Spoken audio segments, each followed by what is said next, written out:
Hello and welcome everyone to the Intrusible Chamber. Today we are going to be discussing Mircea Eliade, The Historical Consciousness Confronts the Cosmos. I'm very happy to be joined by a new guest on the channel, Roxandra, who also goes by the name of Classical Odyssey. Hello. Hi, thank you very much for having me. It's an absolute pleasure. So would you like to introduce yourself to the audience who, because again, I encountered you through the sort of the art circuit on Twitter. So I was very happy to find out that there was such a confluence of various interests, especially pertaining to the Roman Empire. So what do you do and why should people check out your work? So I was thinking about how to explain in a way that is more coherent because I have a rather eclectic background, I would say. I don't want to create the impression, I have to state that from the very beginning, I'm not an expert in Eliade. I merely grew up reading his novels and then later on his other specialty books. But I'm from Romania, I live now in Denmark, and my professional academic background is in environmental sciences, geoscience specifically. I got a PhD in environmental science, and I studied a lot systems thinking and complexity theory. And that in many ways overlapped with Eliade's work, and Eliade's work was a great influence for me. But it just happened that all my life I loved art, and I've been drawing ever since I can remember. And especially during the pandemic, I decided to take it even more seriously. So I studied a lot at home. I studied from the Russian academic curriculum. I found sources online, and now I became an illustrator. I illustrate books. And I'm doing actually what I've been dreaming to do when I was very young, which is to illustrate historical scenes and philosophically themed books, actually. So it's been quite an adventure all the way to this point. And regarding those illustrations, I believe you've done an illustration of an edition of Plutarch's Lives, which was wonderful to find out because Plutarch's Lives is one of these sort of books which sort of mesmerized me the first time I really came across it. So please, everyone, check her work out. It really is wonderful.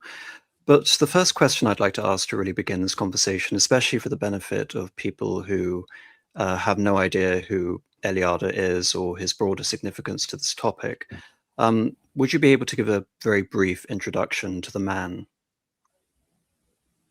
Of course, and the introduction I would probably do for Eliade would come from a more personal bias, because I got to know Eliade through his novels, first and foremost, and he is considered one of the greatest intellectuals of the 20th century, not only in let's say the Romanian context, but in the international context, because I would say that he is basically he fathered the academic discipline of the comparative history of religions, because before Eliade, the history of religion obviously existed, but it was always approached from an anthropological or sociological or purely historical view, which led to conclusions that were not satisfy the big questions. And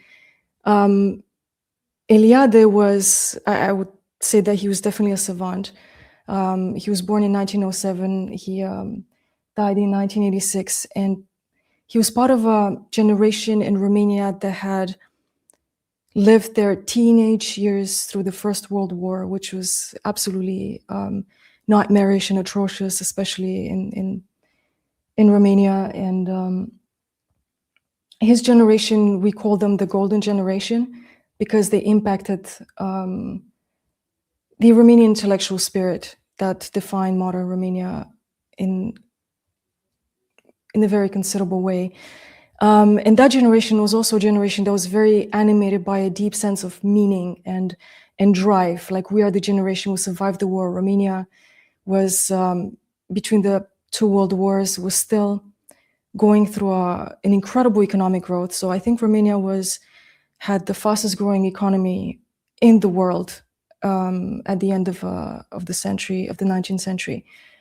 And recovering from the war, these people were absolutely voracious. He read absolutely everything he could read. He would sleep 4 hours a night. He started his studies in Bucharest, Romania. I think he graduated with a degree in Renaissance history, and then he got a scholarship from Rome, and he went to study Sanskrit and Indian philosophy in India. And he spent 3 years in the house of the, if the audience is familiar, it was a famous philosopher, Surendranath Dasgupta, one of the most important philosophers, I think, of India of the 20th century. And then he finished with a PhD. He taught at the University of Chicago. He lived in Paris many years. And his approach to the history of religion, as I mentioned before, was to approach the subject as a historian of religion. So he saw that there was a lack for such an institution, an academic institution with a very peculiar point of reference and a very, let's say, holistic view of historical patterns. So this kind of umbrella position of the observer, not looking at case studies, but looking at patterns. And yeah, he was prolific in terms of writing, and I think probably if you start to read about Eliade, the first book, probably going to talk about this mostly, is The Myth of the Eternal Return. And I think in Eliade's words, that would be the #1 book that would introduce you to his concept.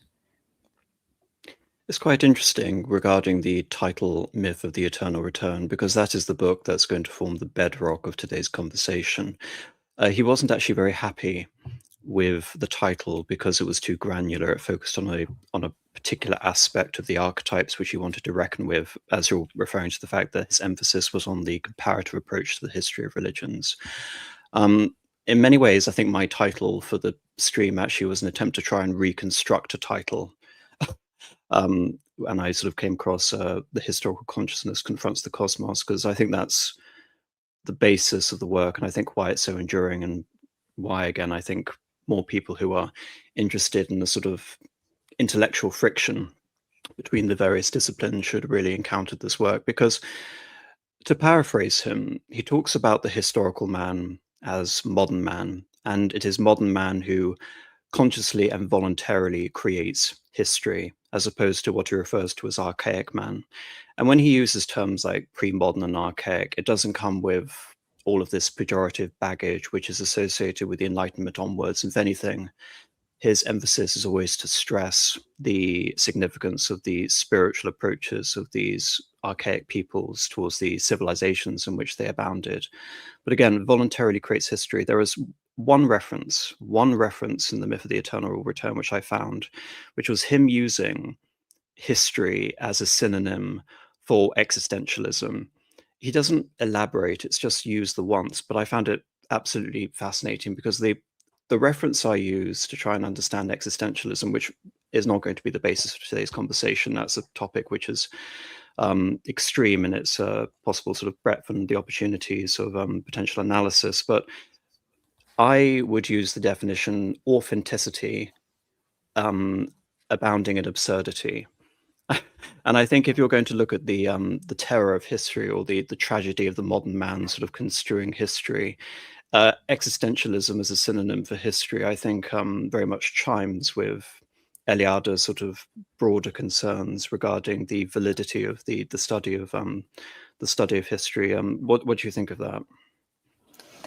Well, I think from my point of view, because I'm so used to that title, I think your version is very truthful. I think it's very veridic, and it reflects the essence of the book. But at the same time, I think that the Myth of the Eternal Return is also very much evocative of the whole concept, because what it basically means, in my opinion, is there's a paradise lost, and we are all born with the awareness of that paradise lost. And so we're kind of going in this cyclical rhythm of life. Of course, there's a rupture between the archaic man and the modern man, as you pointed out very well. And I think it's because it's also very important to, I think, look at Eliade and how he wrote and spoke about religion in his discourse, because there was a very strong atheistic current that took over academia from the 19th century and ongoing, and there was this rupture from spirituality in academia, and religion was seen as something very small. It was a way of thinking, but Eliade talked about religion as the whole existence. That's your realm of existence. So for the archaic man, religion is not a way of thinking, it's his whole existence. So that's probably the rupture between modern man, because they're ontologically different. You pointed that out brilliantly, because it's not necessarily qualitative or derogatory, I would say, difference, but it's an ontological difference, and you look at it objectively. There's an ontological exhaustion of the old system because we've been trying new things and new paradigms. And so he brought up religion again in the academic discourse, but with a much more potent valence than how the norm was at the time.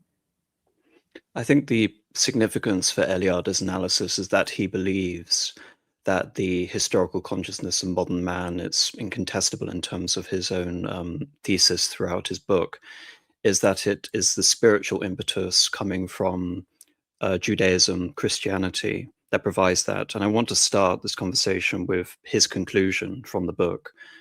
Christianity incontestably proves to be the religion of fallen man, and this to the extent to which modern man is irredeemably identified with history and progress, and to which history and progress are a fall, both implying the final abandonment of what you referenced as the paradise of archetypes and repetitions. And you can say that's the essential struggle, especially coming at this from a comparative historian of religions, a Christian, and indeed a historian. It's something that I've had to sort of contest regarding my work, and reading Eliade, and the previous segment on this series was talking about Christopher Dawson in depth, really studying these mentalities of these scholars has helped me, certainly. And I think one of the best ways I learn is, of course, by teaching. And just to emphasize this, and again, to bring up some of the themes again, which you alluded to here, in his foreword, he mentions a characteristic of traditional societies is the revolt against concrete historical time, their nostalgia for a periodical return to the mythical time of the beginning of things, to the great time, in illo tempore ab origine, once upon a time. It's a reference that he uses constantly throughout the work. And again, in this particular emphasis, it's traditional societies in quotes. Indeed, to see the sort of budding creation of new traditional societies as oxymoronic as that would appeal, and would appeal to someone like Eliade. The revolt against the modern world is an explicit term used by Julius Evola. And so there's almost a, like I said, with existentialism, the absurdity about the authenticity, which is abounding in absurdity. All of these aspects for which we can construe the traditional, the concrete past through the guise of historical time is, again, it's refracted. It's like looking at the sun from underwater. But emphasis here, historical time versus the beginning of things to the great time. How I've organized today's conversation is to begin almost mirroring the conversation on Dawson, which is to talk about what Eliade refers to as the terror of history, and then contrast it later on with that which we are less familiar with, which is his cosmology, his understanding of the archetypes. And he begins regarding his sort of understanding of the archetype, which is found in the archaic, the pre-modern man, again, divorced from any pejorative connotations. Because compared to, again, the revolt against the modern world or the attempt to reify traditional societies, what is so significant about the archaic man, and this I think is put through brilliantly throughout the work, is that as opposed to seeking authenticity, which is abounding in absurdity, it is authentic, it is real. There is no need to qualify it. There is no need to impose a post hoc ontology in order to understand it. And therefore it represents, a fundamental metaphysics as opposed to a form of applied metaphysics. And he goes on to say, the particulars of archaic man's conscious behavior The primitive, the archaic man acknowledges no act which has not been previously posited and lived by someone else, some other being who was not a man, i.e. referring to gods, heroes, or even mythological ancestors. What he does has been done before. His life is the ceaseless repetition of gestures initiated by others, the myth of the eternal return. So just before I get into the sort of first long reading segment, what do you think of that? No, what I think about the plan? Oh no, just in terms of the central premise regarding how he has defined the real in archaic societies. Well, it's a very complex issue, but I think one of the, if I were to subsume some of the main points that I probably would think of while reading by myself the book is, of course, we have the cyclical time, the understanding that archaic man lived in a world where he was part of a collective, and he was part of a, and the meaning of his existence was being part of that collective. So he was ontologically archetypal and paradigmatic. So it was about being part of a crystallized system, and that system lived through the cyclical, repetitive ritual of life, which is initiated at some point in illo tempore. And in his books, in his later books as well, but most of his studies, I think Eliade always had this a purpose, basically, to go as far possible in the distant past and look at the first recording of humanity and humankind and how that was. So I think you pointed out two things that I discuss very often in my videos and also in my interviews, because traditional arts, they're very much about emulating, imitating, and copying, whereas modern arts and modern man, as opposed to the archaic man, is more about the individual expression. So the individual expression comes at a huge cost, which is disrupting yourself from the long continuum of accumulated knowledge of the, let's say, the entire cumulus of the cultural heritage that you have. So you're trying to disrupt yourself from everything and try to reinvent that form of expression. And that, I think, is the main differentiator between archaic man and modern man. Modern man is about the individual expression. Archaic man is, you are yourself when you cease to be yourself, when you become part of the group, when you become part of the greater purpose of humanity. And it's not about you, it's about something that transcends you and transcends the group. It's copying something that exists in a celestial realm, ultimately. So you have that religious way of existence that embodies absolutely every single aspect. That includes your tools. They have a transcendental meaning. Your, like, every matter in every form, like metals, we're probably going to talk about alchemy. Any object of right, animals, plants, nature is, just by the mere act of being in nature is a hierophany, actually. Nothing is disrupted from the sacred. It's ultimately the sacred and the profane. If you're, I think many people in the audience who are aware of, who know about Eliade, they probably know that one of his other great books is The Sacred and the Profane, which is also foundational and complementary to what we're talking about right now. But copying, emulating, imitating, and continuing this heritage that is archaic man, individual expression, anti-crystallization, anti-institutionalization, basically, that's the historicist, history-generating modern man. Because ultimately, Eliade was also an anti-historicist himself. So I hope that was somewhat coherent, but that was my view. No, it's very coherent, and presaging that, I've got a segment from another one of his books, which is The Forge and the Crucible, specifically the chapter on alchemy and temporality, which brings up a lot of those concepts. Regarding his whole concept of historicism, I really think it needs to be further articulated, because I think because I will come out and say I'm a historicist, the issue is that I have a different definition of historicism compared to what Eliade uses. Nor do I really believe that if Eliade were alive and I asked him regarding my definition of historicism, he would disagree with it either. Really, it's in terms of the application of what he regards to as historicist conceptions of the philosophy of history, which he has an issue with. But the reason I picked up this specific segment from Alchemy and Temporality, again, it forms a companion piece. It's the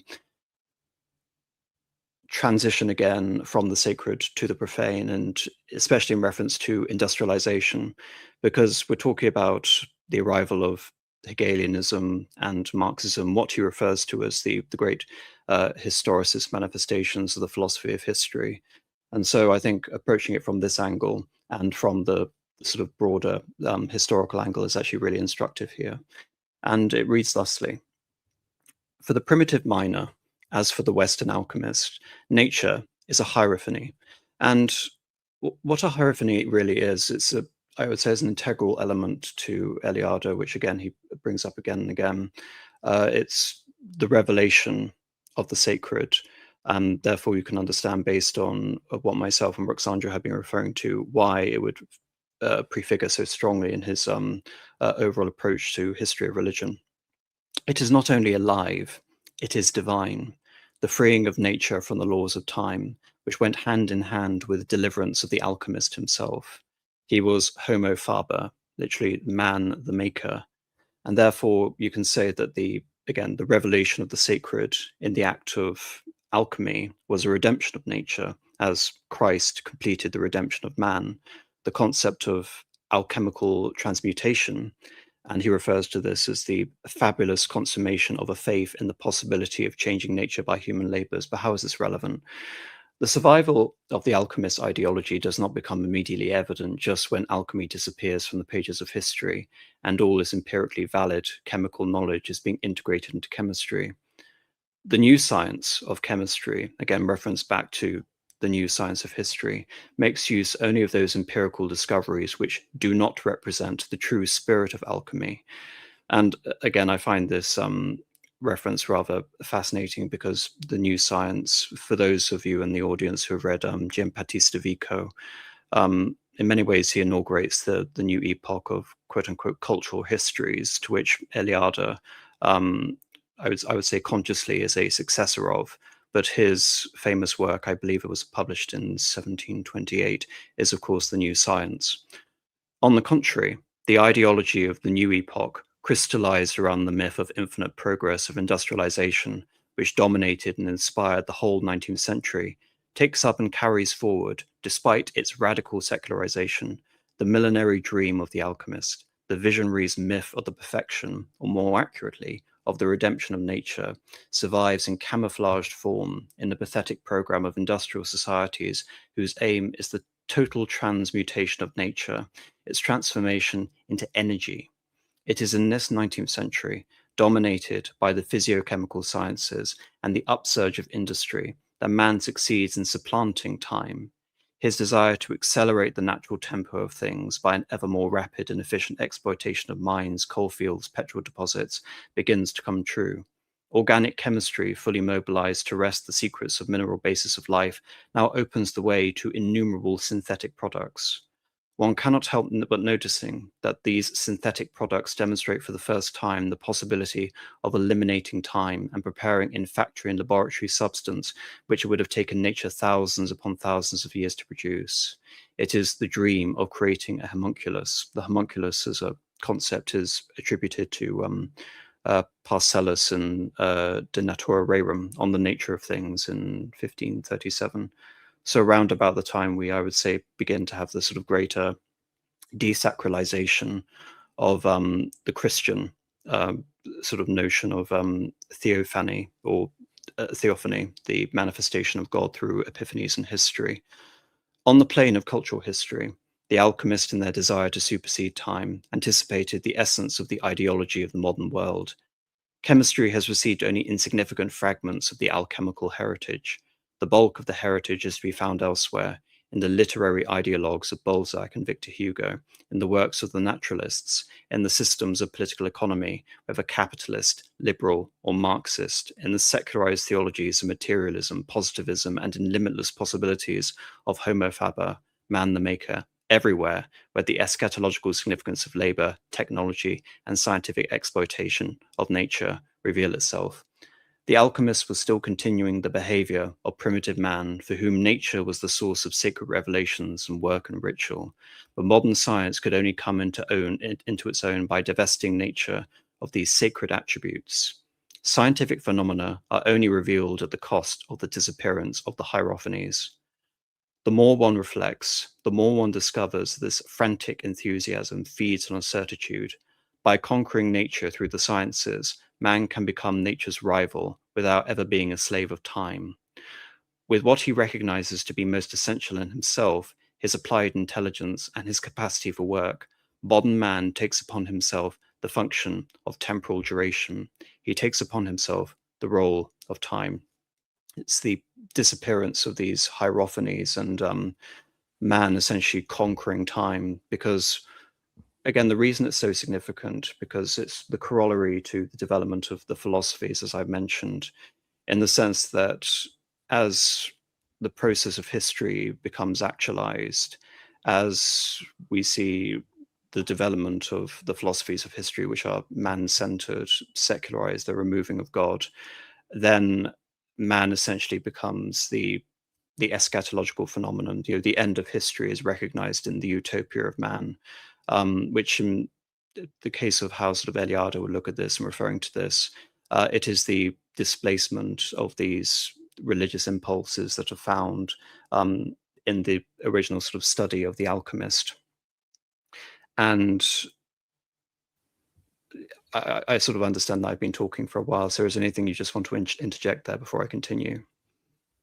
Oh no, I mean, if there's anything, I would just want to point out something that is not it's not an addition in any way, but whoever's I'm mostly addressing the audience, I was thinking about how important it is to just look at the things that are too banal for us to notice sometimes. And to make a small parenthesis, the reason why I like Eliade so much is because his approach to thinking itself helped me in how to think as a scientist. Because, for instance, my PhD thesis was me trying to find universal principles in phenomena that have been studied for many years, for decades. They're very known, but I tried to see whether these phenomena, they're part of a bigger system, like a bigger issue. I looked at patterns, I looked at synchronicities.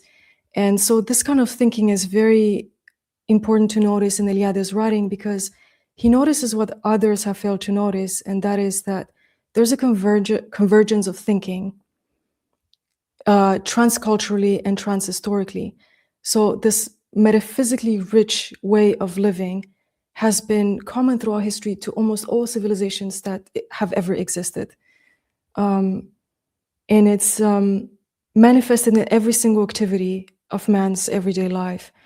It's also fascinating to see that alchemy is something very common in the Arab cultures, in the, let's say, more primitive, isolated cultures that are far from the, let's say, like the Western tradition.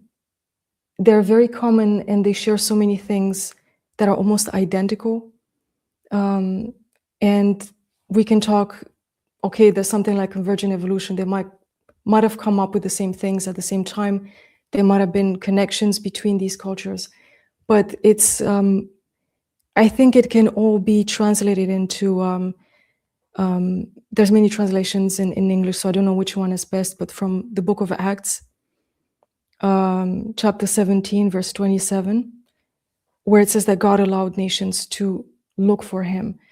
And I think it says God did this so that they would seek him and perhaps reach out for him and find him, though he is not far from any one of us. And the whole cyclical, let's say, history, this ontological realm of history, because there's the linearity of history with singular events that we study as case studies, And there's also this ontological, cyclical view of history that is mythical. It's the thinking, the repetitive patterns that are outside of time. They also include time, and they're also outside of time. They can be subsumed into this one thing. Man has been desperate to return to the lost paradise, and everything he did was a means or an attempt to reconnect to God ultimately. And this tendency to use, for instance, alchemy or mining and look at metals, because metals also used in the Bible as analogies to purity. Metals are something that are forged in the depths of the earth, in this chthonic realm. We don't have access to it, therefore it's esoteric, it's sacred. And then we see the properties of the metals and how those properties change once we put the metal through fire. And that will ultimately lead to what we're talking about right now, the terror of history, because suffering is an intrinsic part of history. Every civilization acknowledged the fact that suffering is necessary for purification, and sacrifice is part of the rite, the forever repetition of patterns that are originated in illo tempore in that time. Thank you for that, especially as I know we're talking about biochemistry here regarding your PhD, but I was interested to find your analysis of that, so thank you very much. And regarding the tyranny of history, we come back finally to the myth of the eternal return, and the final chapter. Again, the way I'm organizing it again is focusing on the whole aspect of history which concerns him before coming back to really delving into the archetypes which he establishes. Whether he abolishes it periodically, whether he devalues it by perpetually finding trans-historical models and archetypes for it, whether finally he gives it a meta-historical meaning, the man of the traditional civilizations accorded the historical event no value in itself. In other words, he did not regard it as a specific category of its own mode of existence, hence archaic man versus modern man. The asterisk there, of course, is referring to Jewish eschatology, which he's going to belabor at length, so I won't go into it now. If we turn to the other traditional conception, that of cyclical time, that of periodic regeneration of history, whether or not it involves the myth of the eternal repetition, we find, although the earliest Christian writers began by violently opposing it, nevertheless, in the end, they made its way into Christian philosophy. We must remind ourselves, for Christianity, time is real because it has a meaning, the redemption. A straight line traces the course of humanity from the initial fall to final redemption. That being, of course, the fall of paradise, the corruption of Adam and Eve being dispossessed of the garden, and of course the coming of Christ. The meaning of history is unique because the incarnation is a unique fact. Again, this was a point I was belaboring at length when talking about Christopher Dawson and how all Christian conceptions of history or theodicies have to factor in the incarnation, or they can't really be considered to have a Christian worldview. As chapter 9 of the epistles to the Hebrews and chapter 1, Peter 3:18 emphasizes, Christ died for our sins only once for all. It is not an event subject to repetition which can be reproduced. The development of history is thus governed and oriented by a unique fact, a fact that stands entirely alone. Consequently, the destiny of all mankind, together with the individual destiny of each one of us, are both likewise played out once and once for all, in a concrete, irreplaceable time, which is that history and life. It is this linear conception of time and history, which was outlined in the 2nd century by Saint Irenaeus of Lyon, which will be taken up by Saint Basil, Saint Gregory, and Saint Augustine. But despite the reaction of the fathers, the church fathers, the theories of cycles, astral influences on human history and historical events were accepted, at least in part, by the fathers, ecclesiastical writers such as Clement of Alexandria, Arnobius, Theodoret. The conflict between two fundamental conceptions of time and history continued into the 17th century. We cannot even consider recapitulating the admirable analysis of Pierre Duhem, Leon Thorndike, and resumed and completed by Piterim Sorokin. Sorokin is one of these figures again who perhaps I can dedicate an episode to in the future regarding his notion of sociology and cyclical histories more generally. We must remind the reader that at the height of the Middle Ages, cyclical and astral theories began to dominate historiographical and eschatological speculation. Already popular in the 12th century, they undergo a systematic elaboration in the next, especially after the appearance of translations from Arabic writers. Increasingly, precise correlations are attempted between the cosmic and geographical factors involved and the respective for goodness sake, I can't pronounce this word, periodicities, the distinction indicated by Ptolemy in the 2nd century of our era. As Albert the Great, St. Thomas Aquinas, and Roger Bacon, and even Dante and the Convivio, and many others believe that the cycles and periodicities of the world's histories are governed by the influence of the stars. Whether this influence obeys the will of God and is instrument in history, whether a hypothesis that gains increasing adherence, it is regarded as a force immanent in the cosmos. And regarding Dante, I mean, there's always more I can talk about Dante, but regarding the Convivio and sort of astrology regarding his history, that's another subject.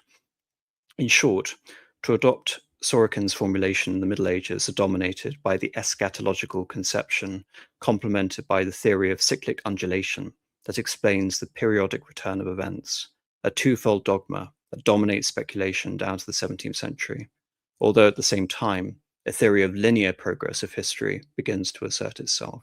So regarding the overall archetypes of repetition, he's always placing this heavy emphasis that the Christian historiography, really, I would say he's actually probably more optimistic than Dawson regarding the role of humanism and figures like Petrarch from the 14th century, but really sort of emphasizing with the Reformation in the 16th century, is this integration of various precedents for, again, he talks more about this later, but solar conceptions of time, astral conceptions of time, and he often uses that interchangeably with solar, referring to the year, how all of these ideas are, you can almost say, received, in some cases unconsciously, by, again, it's not correct to even refer to them as historians, but the great scholars of the time.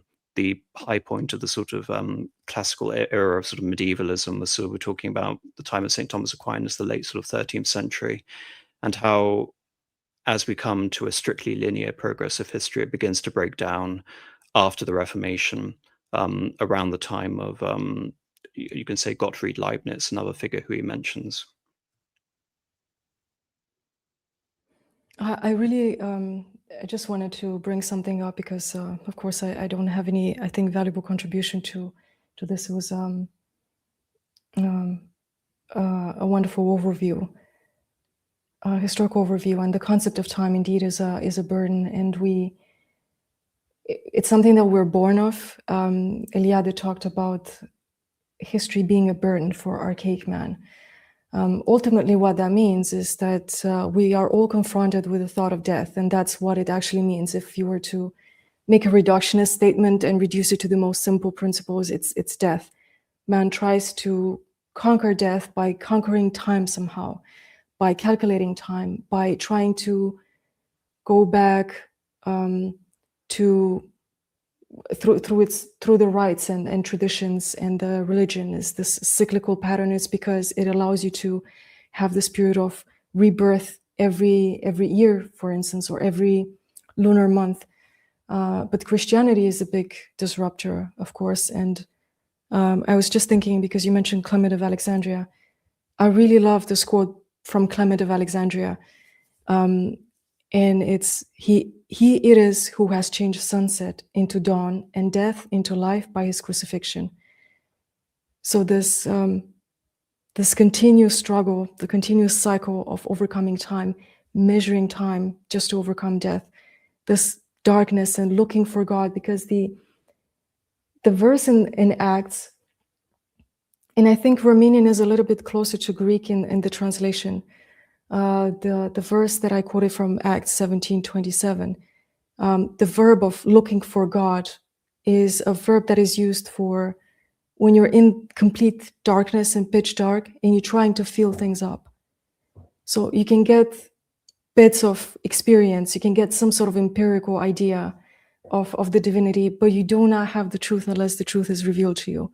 So yes, Christianity is the final disruptor of this cycle of suffering and vain efforts, in a sense, because man cannot save himself. It is only God, and God has to reveal to man, because truth can only be revealed. We can have bits of wisdom and bits of truth, but then in the end, the whole portion is embodied in the person of Christ. But then we can go into the topic of what is truth. You know, truth is a person to the Christian. So yeah, from Christianity onwards, the time changes valence, changes value, and it becomes quite a different experience for the Christian, of course. So it's interesting if you were to. I often think about how Eliade would think about it if he was, let's say, trying to look at Christianity, because let's say the renewed man, the believer, the new believer, he lives in this finite time where time is ticking. There's a death, but also there is no death to the believer, because Christ said there's no death anymore.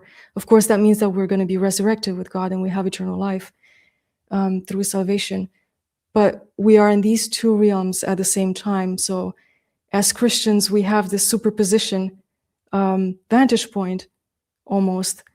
So we're with one foot in eternity, one foot in the, let's say, finite time that will end at some point. And it's very interesting to look at this if we try to rationalize it, even though this kind of, it's somewhat foolish to try to fully rationalize these realities.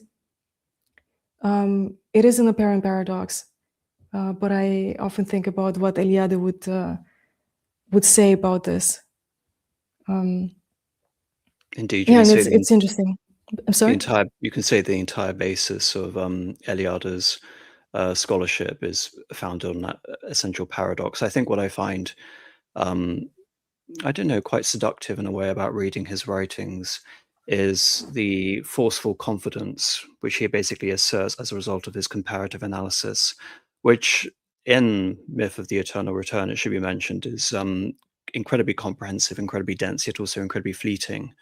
But again, it's this emphasis that archaic man believes in this process of regeneration almost unconsciously regarding the whole conception of these archaic ontologies regarding modern ontologies, and how, again, he tries to understand how Hegel could comprehend the spirit of history, yet how can Eliade, again, concern the proper mentality of archaic man. Again, it's a paradox that I think he was fully aware of, but I think in terms of the whole validity of his approach, it needs to be asserted with almost dogmatic certainty. No, this is the way, this is the condition of archaic man. But of course, it's that attempt to understand, again, it's this whole notion you apply as a historian, the cultivation of sympathy towards one's subjects, the belief that there is a spiritual sincerity to all of these archetypal traditions, but that in itself represents a historical truth. Whereas, as you mentioned, they're very refined systems. They're not.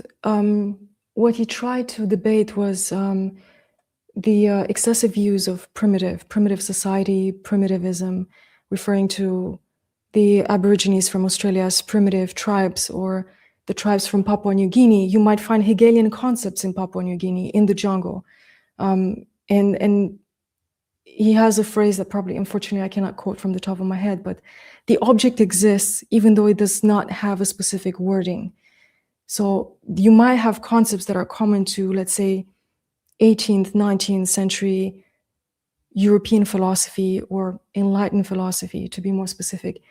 You find the same system of thinking in Papua New Guinea or the Aborigines.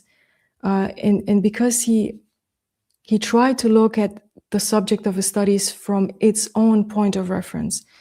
So he wasn't looking at it through the lens of a Westerner and thinking that these are the differences between me and them, and that's why they live like that.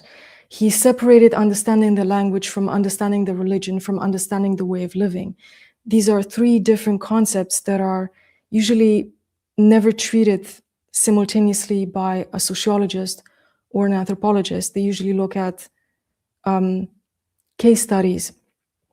So as a scientist, to illustrate that better, you have these two approaches in science. One of them is rather new, I would say not necessarily historically new, but you have the reductionist approach, which has, of course, many advantages because you cannot know everything about everything. So you're going to have to make deductions, inferences, and you will have to eventually focus on a case study and hope that that case study, using common sense, will lead to conclusions that can be applicable at a high level, like a top-down or down-top approach.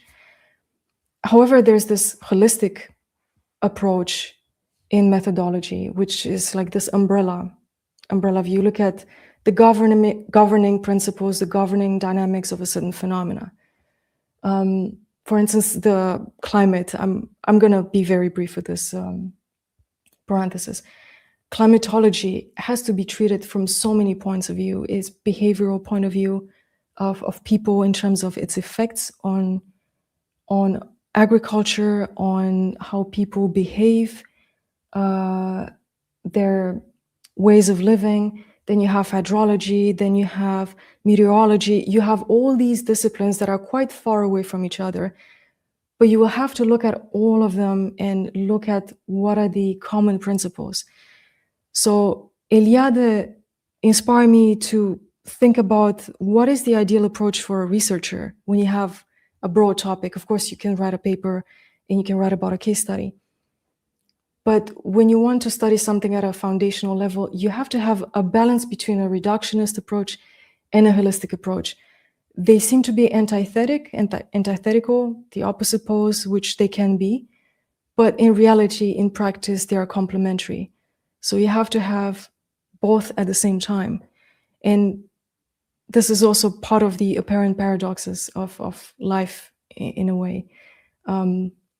These coexisting and complementary opposites. So I think if you read, just generally speaking, if you read Eliade, you will understand this better because he's an erudite, and he, as I said in the beginning, he's a savant. It's very hard to understand how much he read and how much knowledge he accumulated, because ever since he was in school, he imposed this regime of sleeping 4 hours a night and then reading basically most of the time. And he read chemistry, he read physics, he read history, he read sociology, anthropology. Obviously, he's a philosopher, historian. So when he is confident because he already has a monumental cumulus of knowledge, in a way. And I don't want to idealize Eliade, of course, but I'm just pointing that out.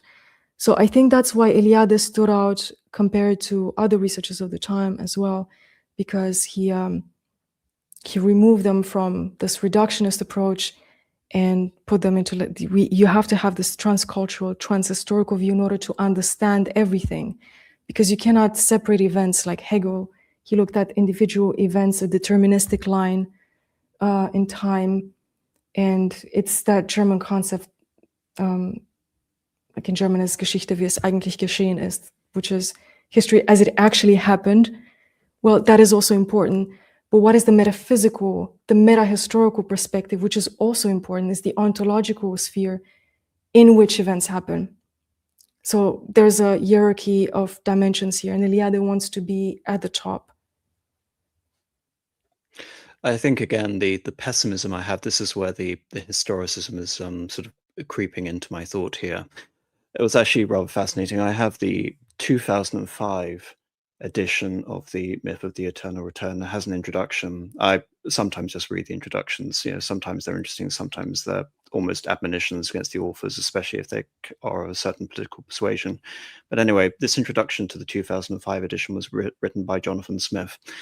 And I've burst out laughing reading it, because Smith attempts to categorize Eliade as being a man of a typical sort of epistemological outlook, being the post-war period, post-Second War period, and listening again to what you've said, and I think reading Eliade, hearing that assessment of his work and trying to formulate it within the historian's tragedy, again, for people who aren't familiar with what I mean by that, the historian's tragedy to write in an era, to be conditioned by that era, and to be relegated to that era. I think hearing that would have essentially resulted in the complete and utter collapse of his entire sort of basis for the value of his work. And I don't essentially believe in it. I think it is taken to that extreme, as you mentioned, sort of reductionist level. Yes, certainly Mr. Smith has been very reductionist here, I believe. Yes, it's quite interesting to contrast those two extremes. I wouldn't necessarily say I share your confidence regarding, again, the ability to, I'm not saying you're idealizing Eliade by sort of any stretch of the imagination, but again, I think an aspect with studying so many subjects is almost sort of approaching everything with an aspect, an air of humility. The term I often use is obviously a religious term, but the referencing the whole idea of being a catechumen. That every subject is, I'm constantly sort of reinvigorated and understanding new things and coming across ideas where, oh, this never occurred to me, for example. So I think it's you can recognize genius in the form of someone like an Eliade, and I think I can distill it in terms of trying to study and understand his writings as I can in other figures. But like I said, it's trying to balance between the two extremes of that position, which is the ultimate reductionism found in that extreme historicism versus the idea that there can be a man of all times. And I think actually bring in Dawson again, which is quite interesting. The basis of the Christian idea for Dawson is that one cannot understand it without also being a Christian. I think, again, this is a privilege that Eliade has regarding his own writing and understanding, is that he's able to configure the same conception of history within his broader analysis of comparative religions. But again, it's a fascinating tangent, but I think we're going down it absolutely, and a bit too much, even though it's a very interesting tangent. Yeah. Just a note, because I've been talking with students a lot, and there's always, it's very healthy to read everything with a dose of skepticism, but that skepticism should never be cynicism. So that's a very good habit, regardless of the position of the author or the image of the author. But in any regard, I think Eliade is encapsulating very well the phenomenology of history. He doesn't, I think he doesn't treat it with a different pretension rather than to identify patterns here. And I think he just identifies really well the core struggle, the terror of history. But just to emphasize again the peril of those two words in particular, phenomenology. The issue which comes with the study of phenomenology, that it becomes the study of, again, you can say the idea manifested in the phenomenon is the only reality, and that there is no reality beyond the phenomenon. And of course, again, as a Christian, Eliade would rebuke that notion. And yeah, again, stricto sensu, as I would say, yes. Sometimes I probably would use, because there's obviously there's a common meaning of a word, and then there's the philosophical license of the word, which has a new connotation. So probably I used it in a different way that I should. If anything, it's all of these things, for the sake of the audience, are very revealing in terms of the perils of ascribing certain ontologies or trying to sort of reconstruct the attitudes of certain people, because invariably you're going to fall repeatedly when it comes to the application of these terms. A phrase, again, which I use, which also appears in Eliade's writing, is a far more universal and I would say less controversial term, which is just forming a hermeneutic, a interpretive mode from which to understand in a, I would almost say, as subjective a way as possible. But continuing on with the passage from Eliade. In the Middle Ages, the germs of this theory can be recognized in the writings of Albert the Great, St. Thomas Aquinas, but it's with the eternal gospel of Joachim of Fiore that it appears in all its coherence as an integral element of the magnificent eschatology of history, the most significant contribution to Christianity in the field since St. Augustine's. And this is actually an attitude which he completely shares with not his contemporary, but a man who was alive at the time, which is Oswald Spengler, who prefaces his Decline of the West, which is indebted to some of the concepts which we'll bring up here, with his overall indebtedness to the Eternal Gospel of Joachim of Fiore. It's quite interesting. Again, I'm sort of umming and ahhing about doing an assessment of St. Thomas Aquinas' Summa Theologica, but again, it's the limitations of my own understanding, be able to engage with it as a mode of historical thought beyond that of general metaphysics.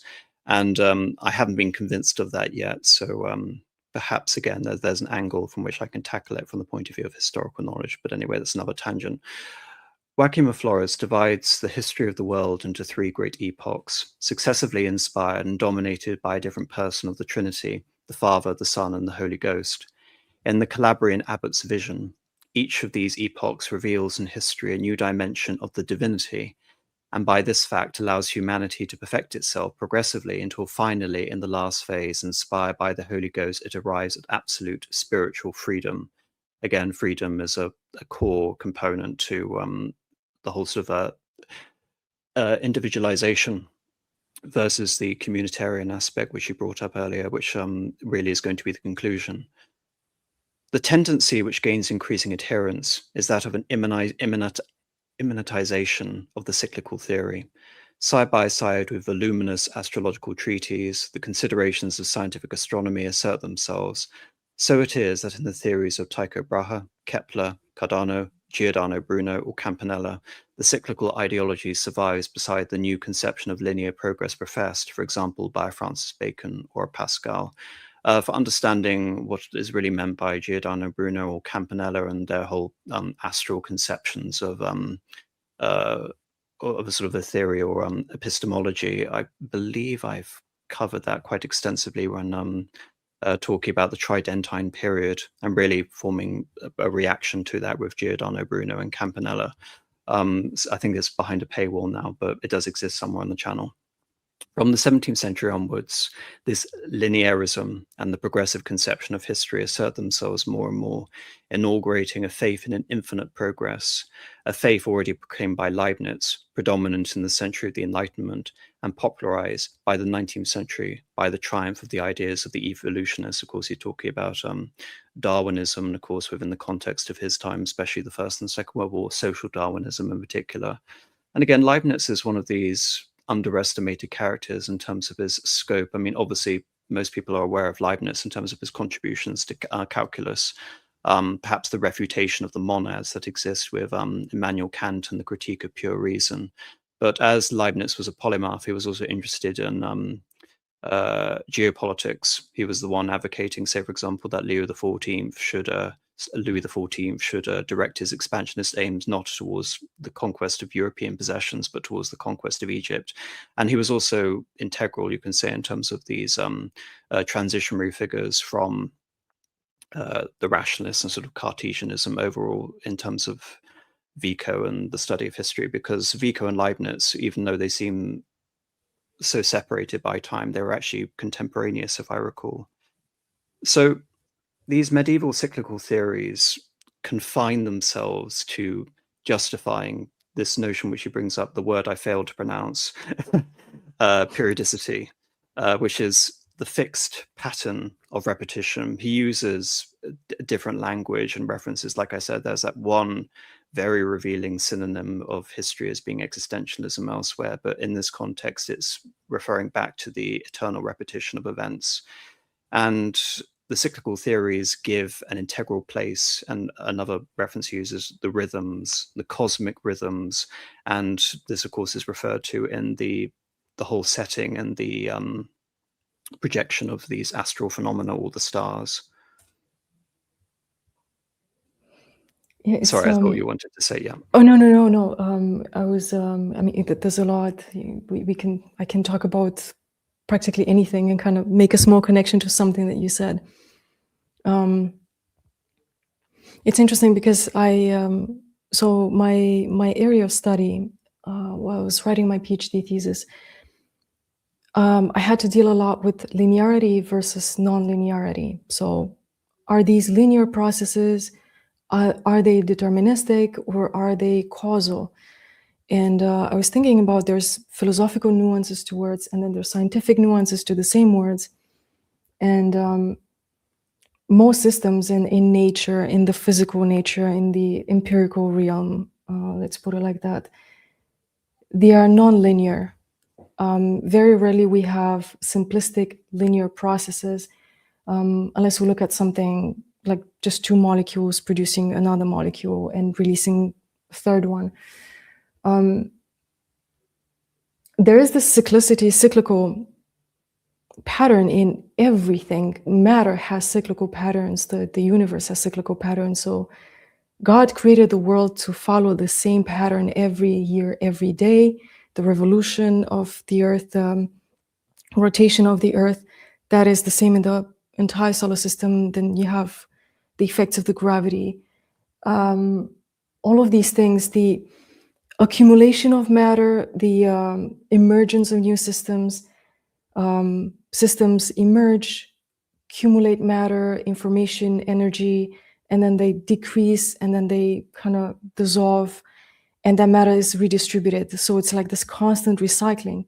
And I think by living in nature and depending on natural resources as a, let's say, as a general notion, archaic man, or being part of an agricultural society, you notice these patterns, and then you naturally think about the metaphysical, let's say, sacred implications of this. So all the theories about cyclicity or linearity, they might be true at the same time, and they might have some things that might be false.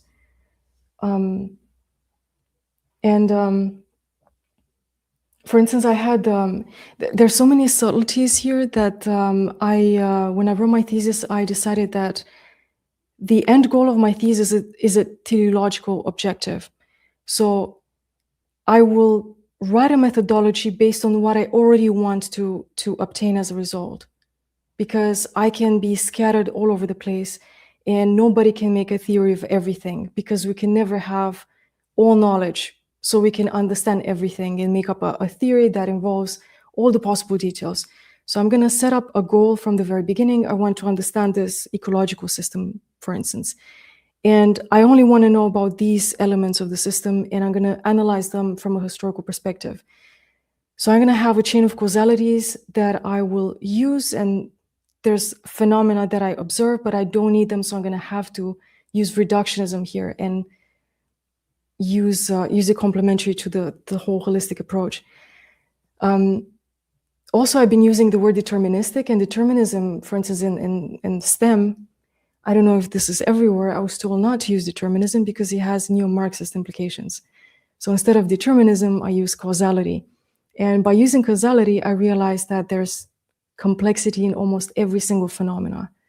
There's always multiple facets to everything. You have like the Lorentz theory, which is usually it's reduced to this principle, a butterfly flaps its wings on a continent, and you have this weather phenomena over the sea, which is obviously not necessarily true, but things happen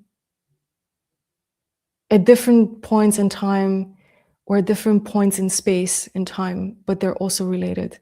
So I think I went on a really long tangent right now, and I don't know exactly where I wanted to go. I don't know what my teleology was here with my speech. But yeah, the cyclicity of time is one aspect of history. And then there's the Christian aspect of history, because Christianity redeems history.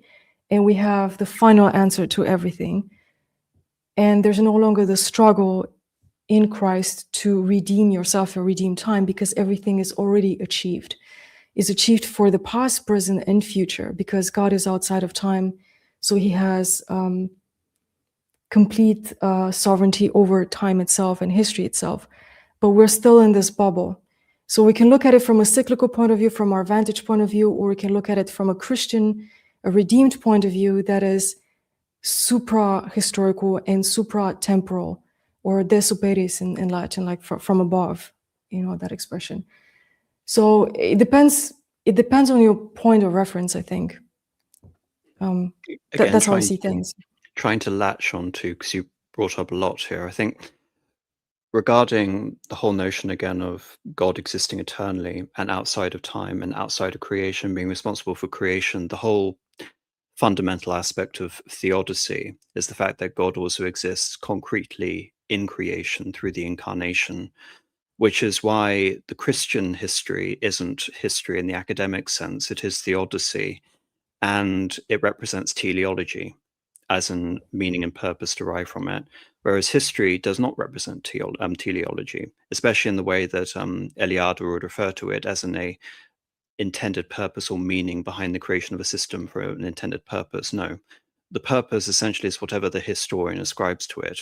Hence the whole idea that the historian, who is the existentialist, basically ascribes meaning and value to his own creative progress or subcreation, which is history. But that, in a way, again, lends to so much of your point.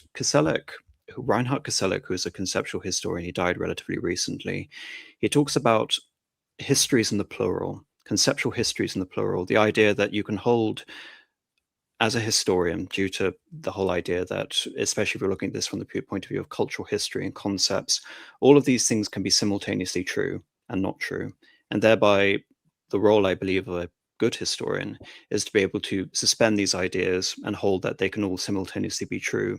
And yet, when placed in contrast towards one another and the conflict between these ideas, one idea will necessarily prevail over the other, but segmentally, they can also be true. So again, it's being able to have, I guess, the intellectual and sort of ontological dexterity to suspend all of these ideas and redirect your creative energies essentially to whatever ultimate end goal or your own telos, your own academic telos you want to accomplish. Does that make sense? Yeah, that makes perfect sense. You presented very clearly and much better than I did.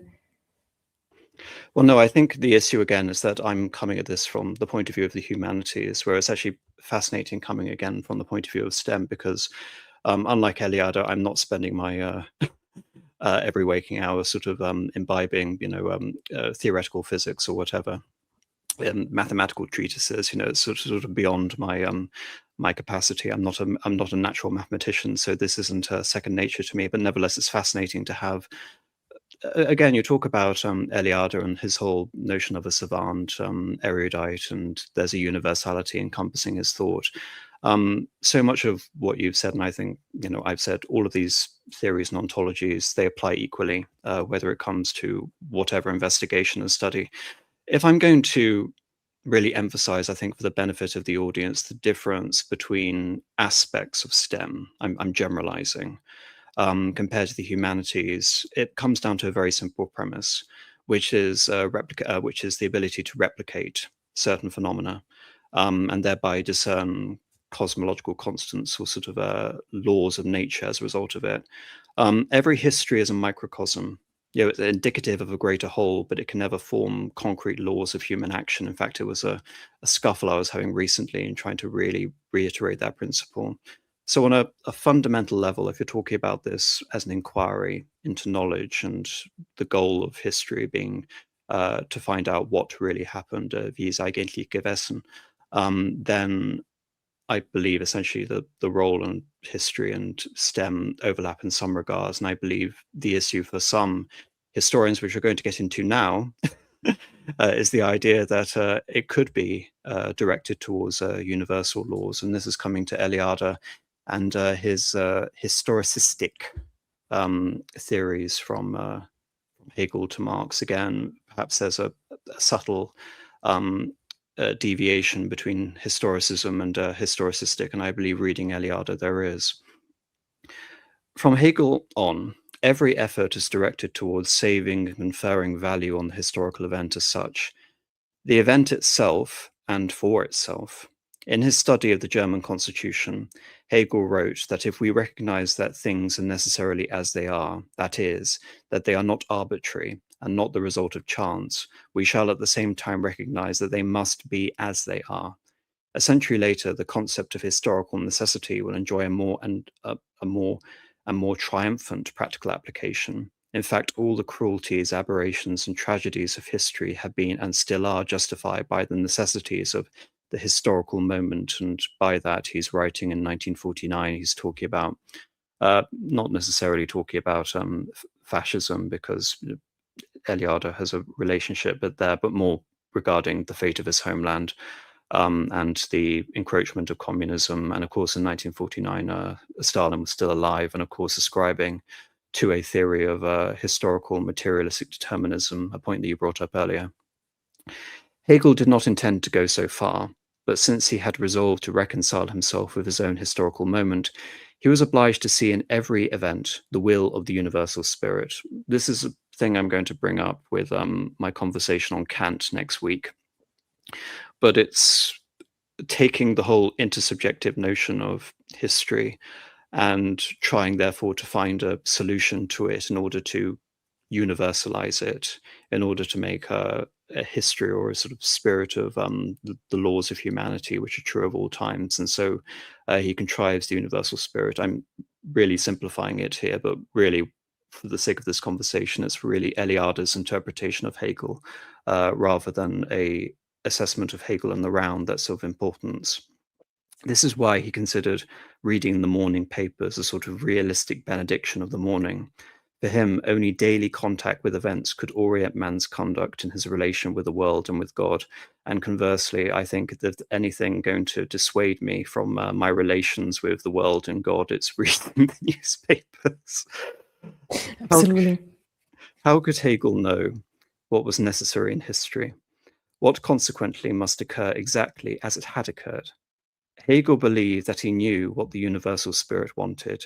He shall not insist upon the audacity of this thesis, which after all abolishes precisely what Hegel wanted to save in history, human freedom.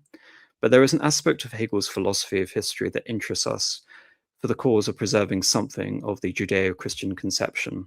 For Hegel, the historical event was the manifestation of the universal spirit.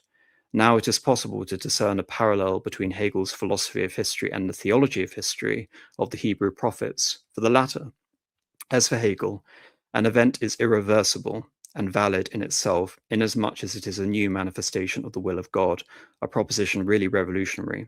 We should remind ourselves from the viewpoint of traditional societies dominated by the eternal repetition of archetypes. Thus, in Hegel's view, the destiny of the people still preserved a trans-historical significance because all history revealed a new, more perfect manifestation of the universal spirit. With Marx, history cast off all transcendent significance. It was no longer anything more than the epiphany of class struggle. Again, regarding Hegel, it's a subject which I'm not going to say Eliade caricatures, because I think the fundamental crux of the point is true, in that it's a new extrapolation of the telos apparent in the Christian view of history, that there is incarnation, there is redemption, there is eschatology in terms of the end of the world, and truth is made manifest in terms of history itself through the presence of Christ, who is wholly human and fully God at the same time, the hypostatic union. But in the spirit of progressivism and enlightenment and the general sort of role of de-Christianization and secularism that comes out of it, the telos instead is ascribed to universal spirit, which reifies history as basically a deified process. He's not alone in this. Figures like Schiller ascribe the same thing, and also Thomas Carlyle, actually paraphrasing a sort of an aspect of Goethe, also ascribes this theory to the universal spirit. He refers to this actually as the law of veracity, but the point of view is all emblematic of the same thing, that history in and of itself is authenticity. And of course, in terms of relating this back to the sacred, it once sacralizes history, yet also completely desacralizes and reduces history. And of course, it can be perverted. And I think, I mean, I made a joke elsewhere regarding my reading of the prophecy of Daniel, that Marxism basically takes all these Christian conceptions and ontology and simply reworks them and forms a basis of understanding around Christianity and turns it into a telos of class relations. And in terms of how Eliade regards Marxism, Marxism preserves a meaning to history. For Marxism, events are not a succession of arbitrary accidents. They exhibit a coherent structure, and above all, they lead to a definite end, the final elimination of the terror of history, salvation. Thus, at the end of the Marxist philosophy of history lies the age of gold of the archaic eschatologies. And again, the inverse, and the fact that the age of gold tends to prefigure the moment after creation, whereas in Marxism, socialism, developed socialism, communism arrives at the gold at the end. In this sense, it is correct to say not only that Marx brought Hegel's philosophy back to earth in terms of trying to emphasize its role in class struggle, but also that he reconfirmed upon an exclusively human level the value of the primitive myth of the Age of Gold, with the difference that he puts the Age of Gold only at the end of history, instead of putting it at the beginning too. And what he's really referring to here is that Marx refers to a period as primitive communism. So there is you can say very broadly, an aspect of cyclical history, if you're going to apply it sort of that literally in terms of his terminology.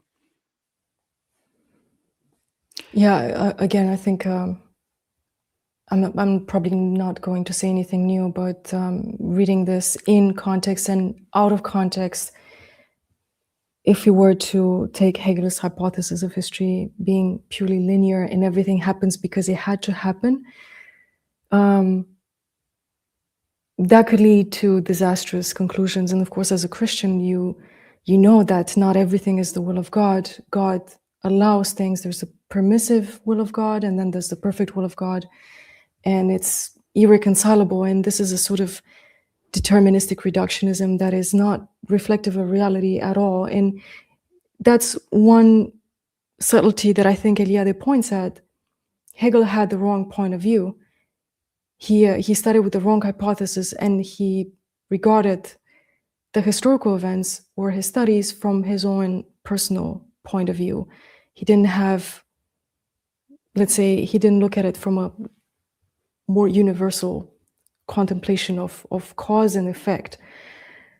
So it's interesting because if I were to apply determinism in science, I would probably only go as far as I would just be trapped in a very small room in a laboratory. But determinism definitely does not reflect life.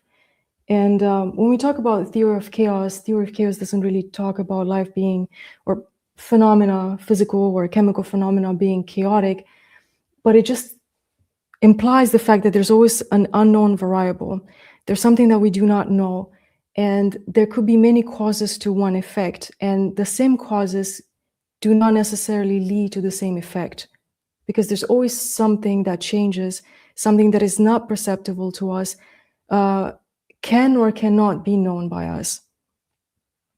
So you also have the very anti-logical, almost anti-intuitive principle of quantum physics, because the more you go into the micro nano universe, the more complicated things are, and the more anti-logical, like I mentioned the superposition of the particle, it can manifest in two ways depending on even the observer. You look at a particle and it becomes a wave. You don't look at the particle, it acts like a particle. Like an electron can be a wave and a particle depending on you looking at it or not looking at it. So there's this causality going on, but the means with which it affects a certain effect, if I can use this pleonastic expression, it's unknown to us. So probably it's a little bit too complicated, but having this view of history as things happen because they have to happen in this way is very reductionist. And this is the kind of reductionism that is not really leading to knowledge or reflective of observed reality. And for Eliade, the contrast here, you can say the rebuttal here is actually going back to the Church Fathers, in particular St. Augustine, because the issue with the universal spirit and the law of veracity, again, what you refer to as a phenomenon which I'm sure you're aware of in philosophy, which is the God's eye, in terms of being able to ascertain a metaphysical plane given the limitations of human perception. In terms of Hegel, what he seems to be doing is applying that more broadly in terms of the perception of history amounting to something like a God's eye. But more fundamentally, regarding St. Augustine, he is taking the two conceptions, the city of man, the city of the civitas terrena, the city of earth, and the civitas Dei, the city of God, and he is fusing them together, the events of history happen and they represent a true reality unto themselves, and thereby God is made manifest in them, which is the complete perversion of the dispensation of grace, which is that a temporal defeat may signal a spiritual victory. So in other words, it is actually the wrong reading of it. Temporal triumphs and temporal successes do not indicate a deeper reality, which is the Civitas Dei, the city of God. But like I said, regarding a full conversation of Hegel, I think that there's so much in Eliade, and this is just a very, I would say, a core component of his admonition against the quote-unquote historicists. And I think if you're going to find a definition which is applicable to all of Eliade, that is the historicist definition. As someone quite adroitly said in the segment, it is the immanentized misconception of providence within history, is this process of, again, creating a historicist philosophy where everything is reducible down to the role of history. Because I think, based on everything you've said, you would be in agreement here. I do not look at one mode of thought essentially as universal. I do not apply historical knowledge and say that everything can be reduced down, as Hegel does, to a mode of historical thinking. If I believe that, I could not be a Christian at the same time and hold these things simultaneously. So like I said, my solution is a solution provided by Reinhard Koselleck, which is to hold these ideas simultaneously in the plural. You can basically say when it comes to ontology, it occupies its own conceptual, its own quantum realm, but there we are. For the militant Marxist lies the secret of the remedy for the terror of history. Just as contemporaries of a dark age console themselves for their increasing sufferings by the thought of the aggravation of evil hastens final deliverance, so the militant Marxist of our day reads in the drama provoked by the pressure of history and necessary evil, the predominatory symptom of an approaching victory that will put an end forever to all historical evil. Again, a perversion of the concept of Christian deliverance. The terror of history becomes more and more intolerable from the viewpoints afforded by various historicistic philosophies, for in them, of course, every historical event finds its full and only meaning in realization alone. And that, again, to come back to the St. Augustine comparison, is why it takes that concept and basically fuses them together, making it a complete nonsense. But he then goes on to cite the German hermeneutic philosopher Wilhelm Dilthey, who states that the relativity of all human concepts is the last word of the historical vision of the world. And like I said, from the point of view of pure historical knowledge, that is the issue that one has to grapple with. And for Eliade, again, this is sort of where he transcends being a historian back to the whole notion of him being a polymath, as you alluded to earlier, because the issue of morality and suffering is a cornerstone for his attempting to reconcile a system of a comparative history of religions. Whereas for the historian, you're not meant to think in that way. You're meant to localize a religious experience or a moral sort of ideology as part of, again, phenomenology, something which is to be reduced and conceptualized given a particular historic place and time. And as a result of it, if you read a lot of moral indictments and historians, it tends to come away actually weakening the whole progress of his process of historical knowledge, because you read too much of the intention, dare I say, the political persuasion of a writer into a history where it essentially becomes anachronistic. Something that I routinely assert in this channel is the idea of presentism, trying to apply anachronistic concepts which apply to modernity, and due to a limitation of your ability to understand the basis of historical knowledge, or you can say your own prejudices of which you're not aware, you then ascribe them retroactively and thereby make a complete nonsense of the past. Eliade deals with this issue, I think, as deftly and superbly as one can possibly imagine, because it's simultaneously a cornerstone of his whole approach in terms of understanding comparative religions. But it's an issue, again, he deals with from this point of view of looking at all religions objectively, trying to understand the archetype in its relation to the byproducts of Christian thought emerging in the 17th century. Do you think that's a fair assessment? Yeah, absolutely, absolutely. I just wanted to point out that one thing that we can conclude from this view, if we look at Marxists, if we look at, let's say, postmodernism, whatever that means, because it's such a volatile term, it basically doesn't mean anything. It's just kind of an anti-term to something pre-existing. But the resilience of the homo religiosus, which is the complete man according to Eliade, the religious man. Of course, we're talking about the Christian as well. That's the ideal case.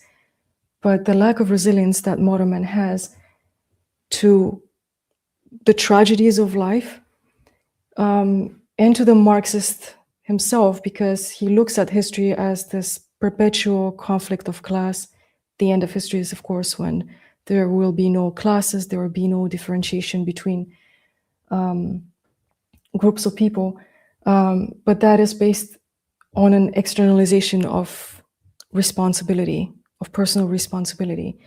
So archaic man, because he was part of a community and that was his identity, being that element, that limb or that member or the organ of the larger body of the community, he looked at every calamity of history or every event, tragic event, as the result of a deviation from the norm. So it had a causal background, so to say.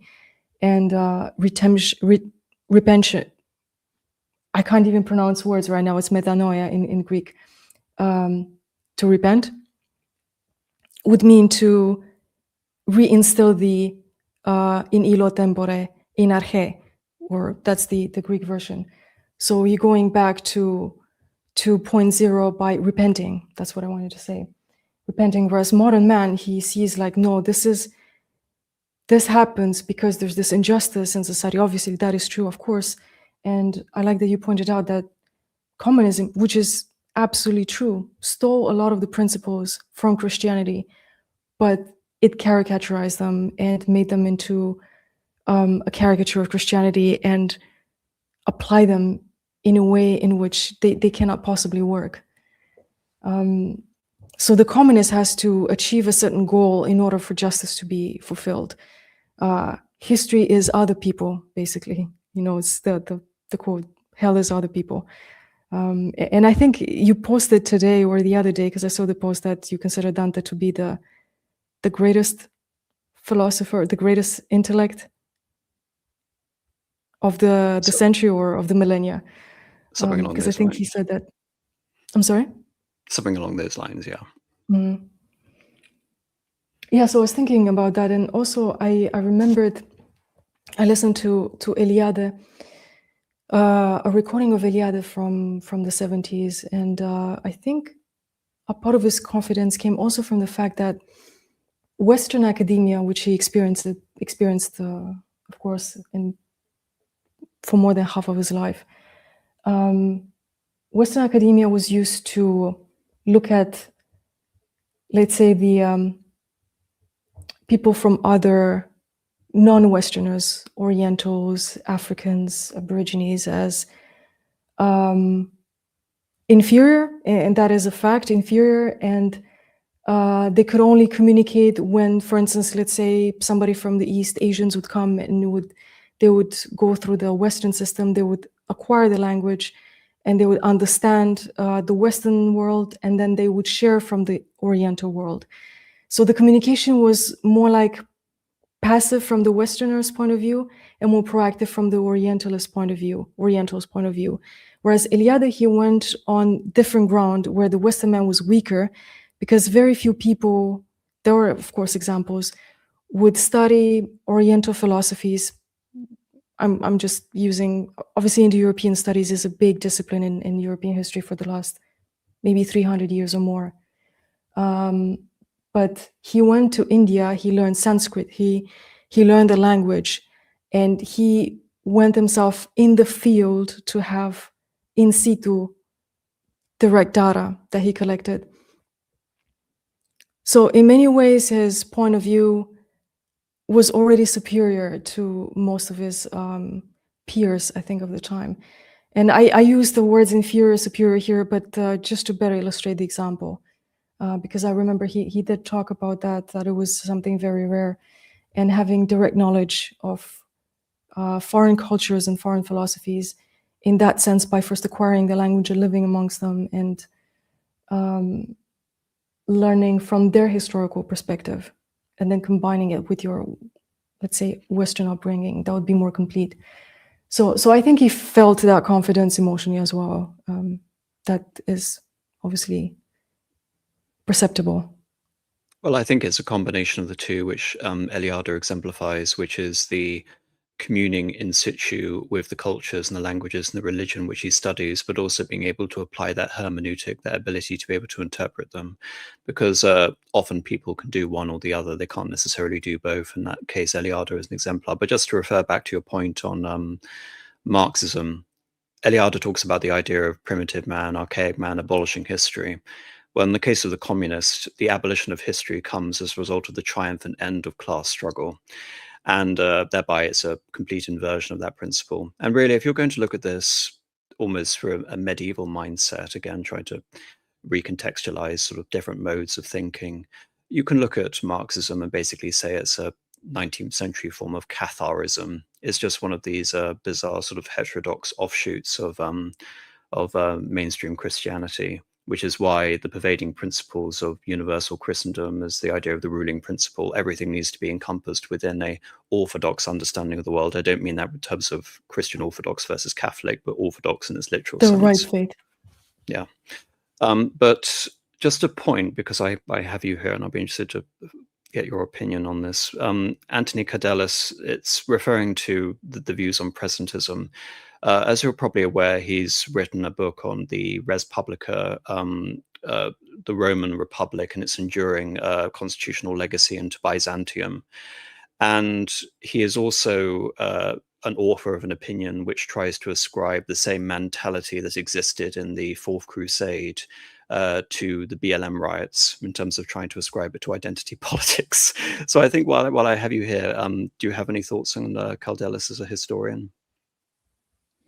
Not necessarily specifically, but what I wanted to say is that I'm really surprised about the turn of the conversation because the past week I was going through just like an overview of historiography of Byzantine history, because from my perspective, coming from Romania, I had a video, I interviewed a musician, Faria Faraji, maybe many people are aware of him, and he said that Romania is a prototypical Byzantine culture.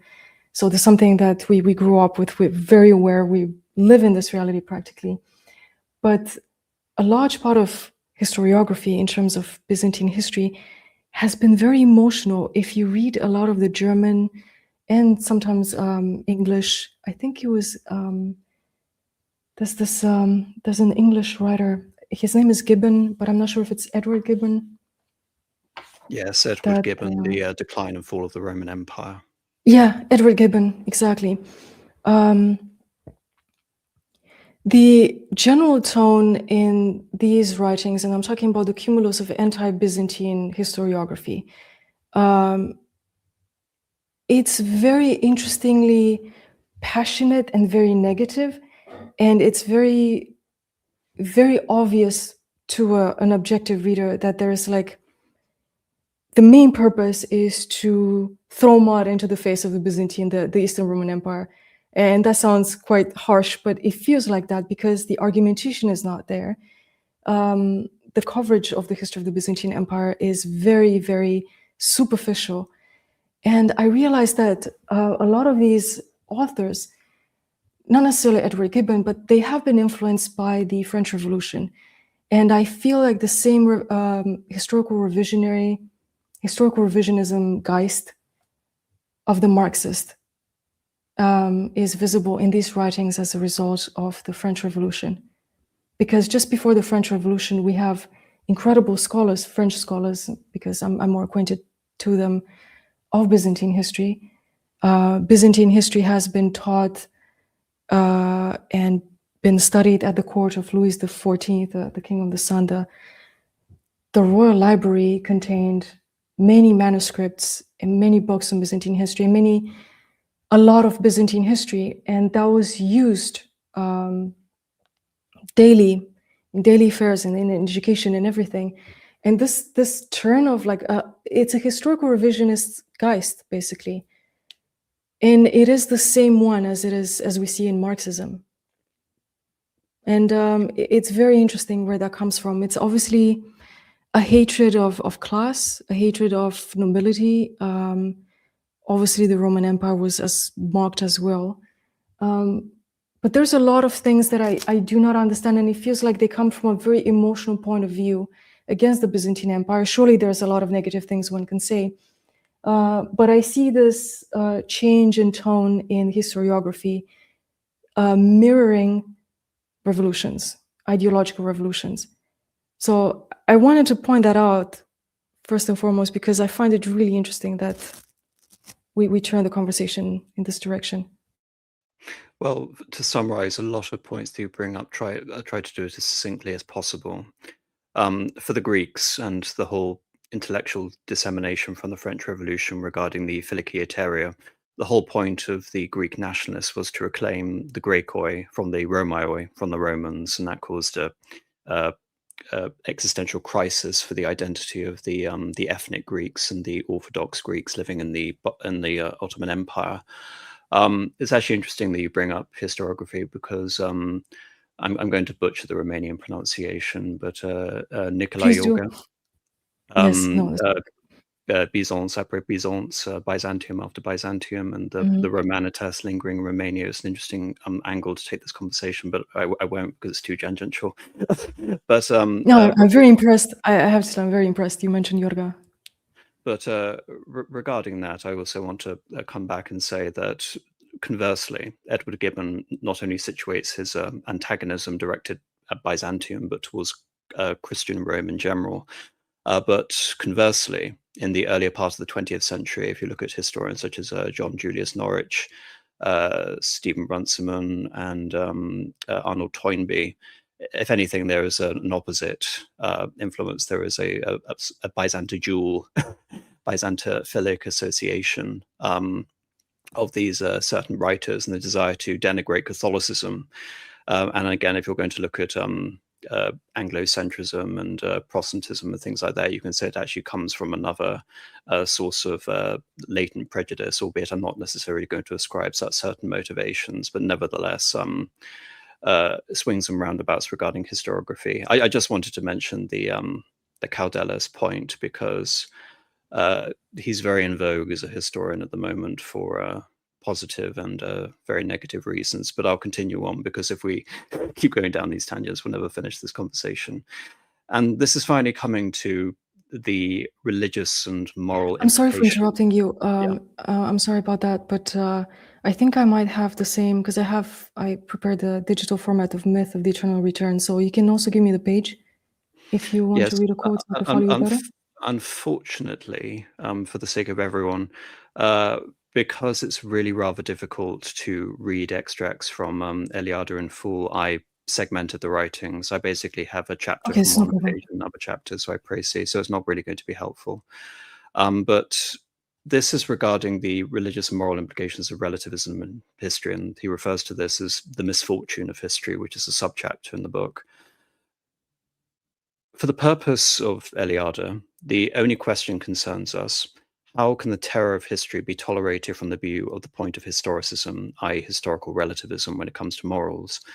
Justification of a historical event by the simple fact that it is a historical event, in other words, by the simple fact that it happened that way, will not go far toward freeing humanity from the terror that the event inspires. Be it understood that we are not here concerned with the problem of evil, which, from whatever angle it be viewed, remains a philosophical and religious problem. We are concerned with the problem of history, as history of the evil that is bound up with man's condition, but with his behavior towards others. And like I said, this rescues him from presentism and the political persuasions which afflict a lot of lesser thinkers. We should wish to know, for example, how it would be possible to tolerate and justify the sufferings, annihilation of so many peoples who suffer and are annihilated for the simple reason that their geographic situation sets for them in the pathway of history, that they are neighbors of empires and states of permanent expansion.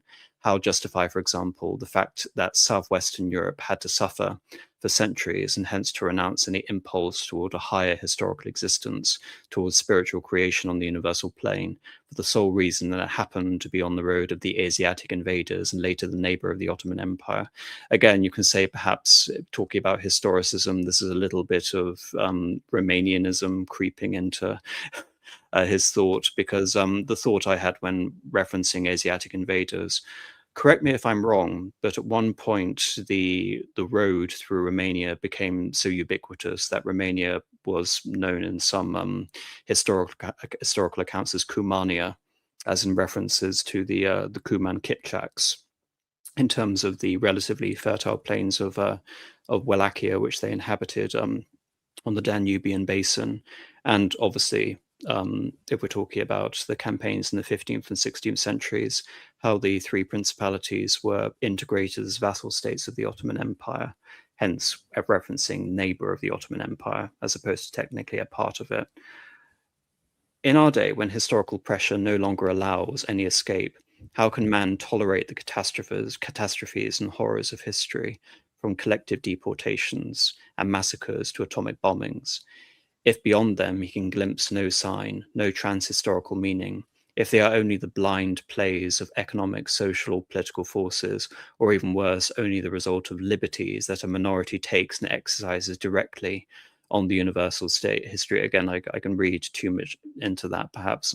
I don't want to go down that tangent necessarily, but to speak broadly, he, of course, is writing this regards to the calamity that befell Europe in the Second World War.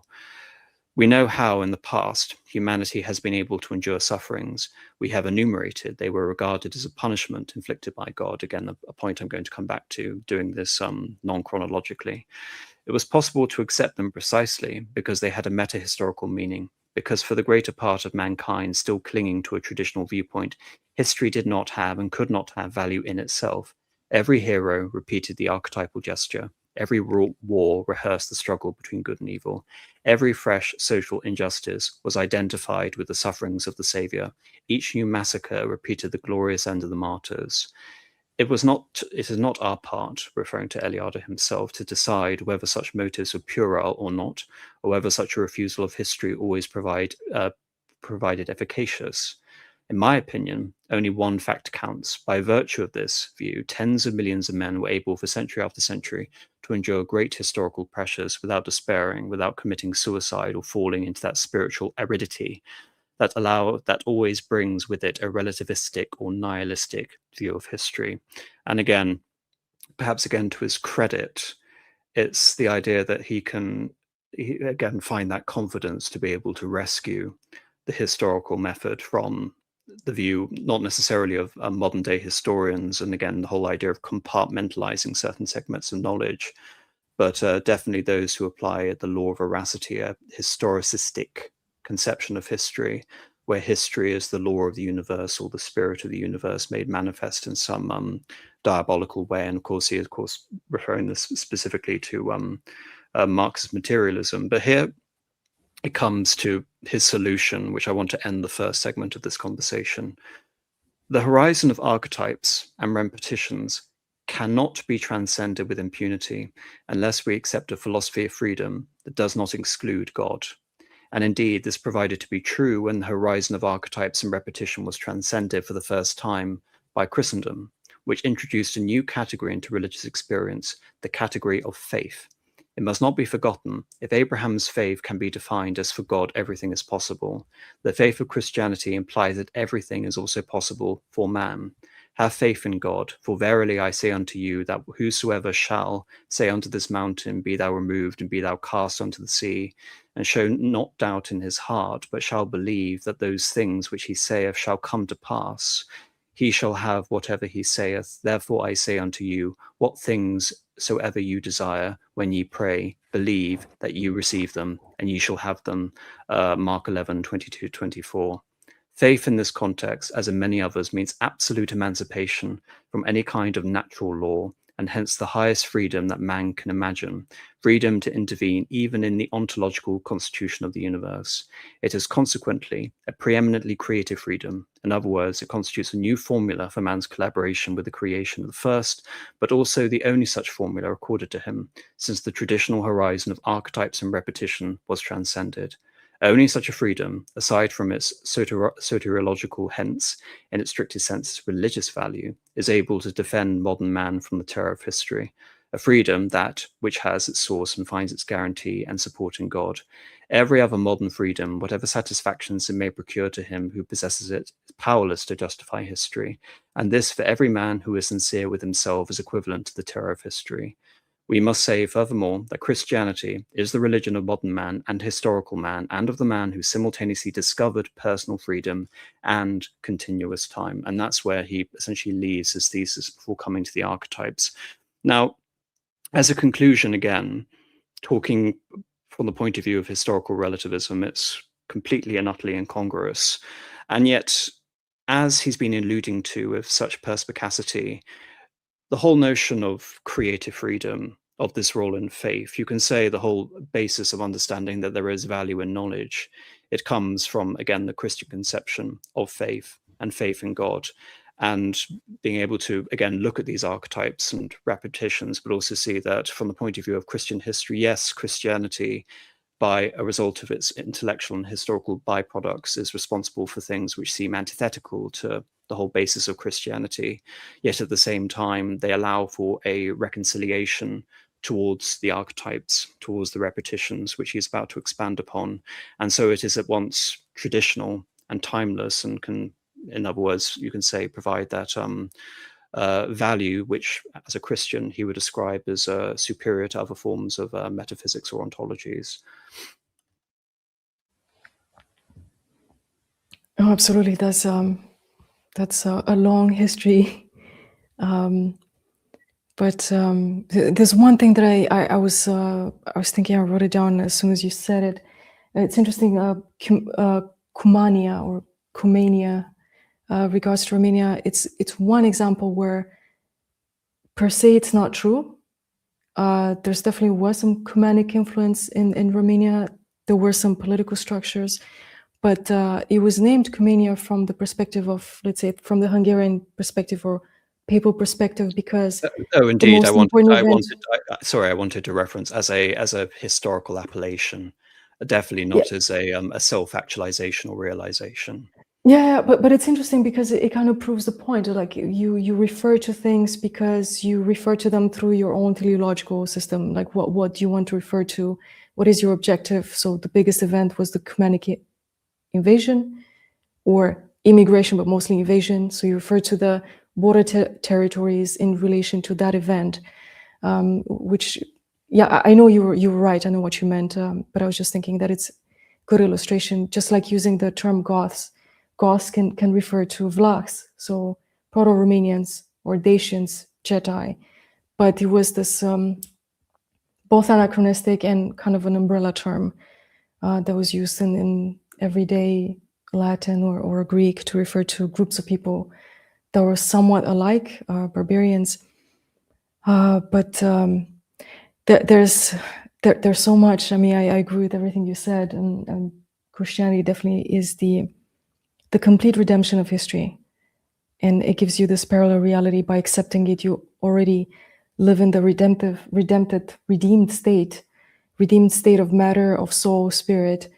You also have to go through this still repetitive suffering as long as you walk on earth until everything is fulfilled, in the final resurrection. So yeah, I think just the final conclusion, I think, from my regard, unless you have a very specific question for me, you want me to address specific things, is that the more you read Eliade, the better an apologist you become, I think, because the better you are at contrasting everything that was all the philosophies and the wisdom of the world.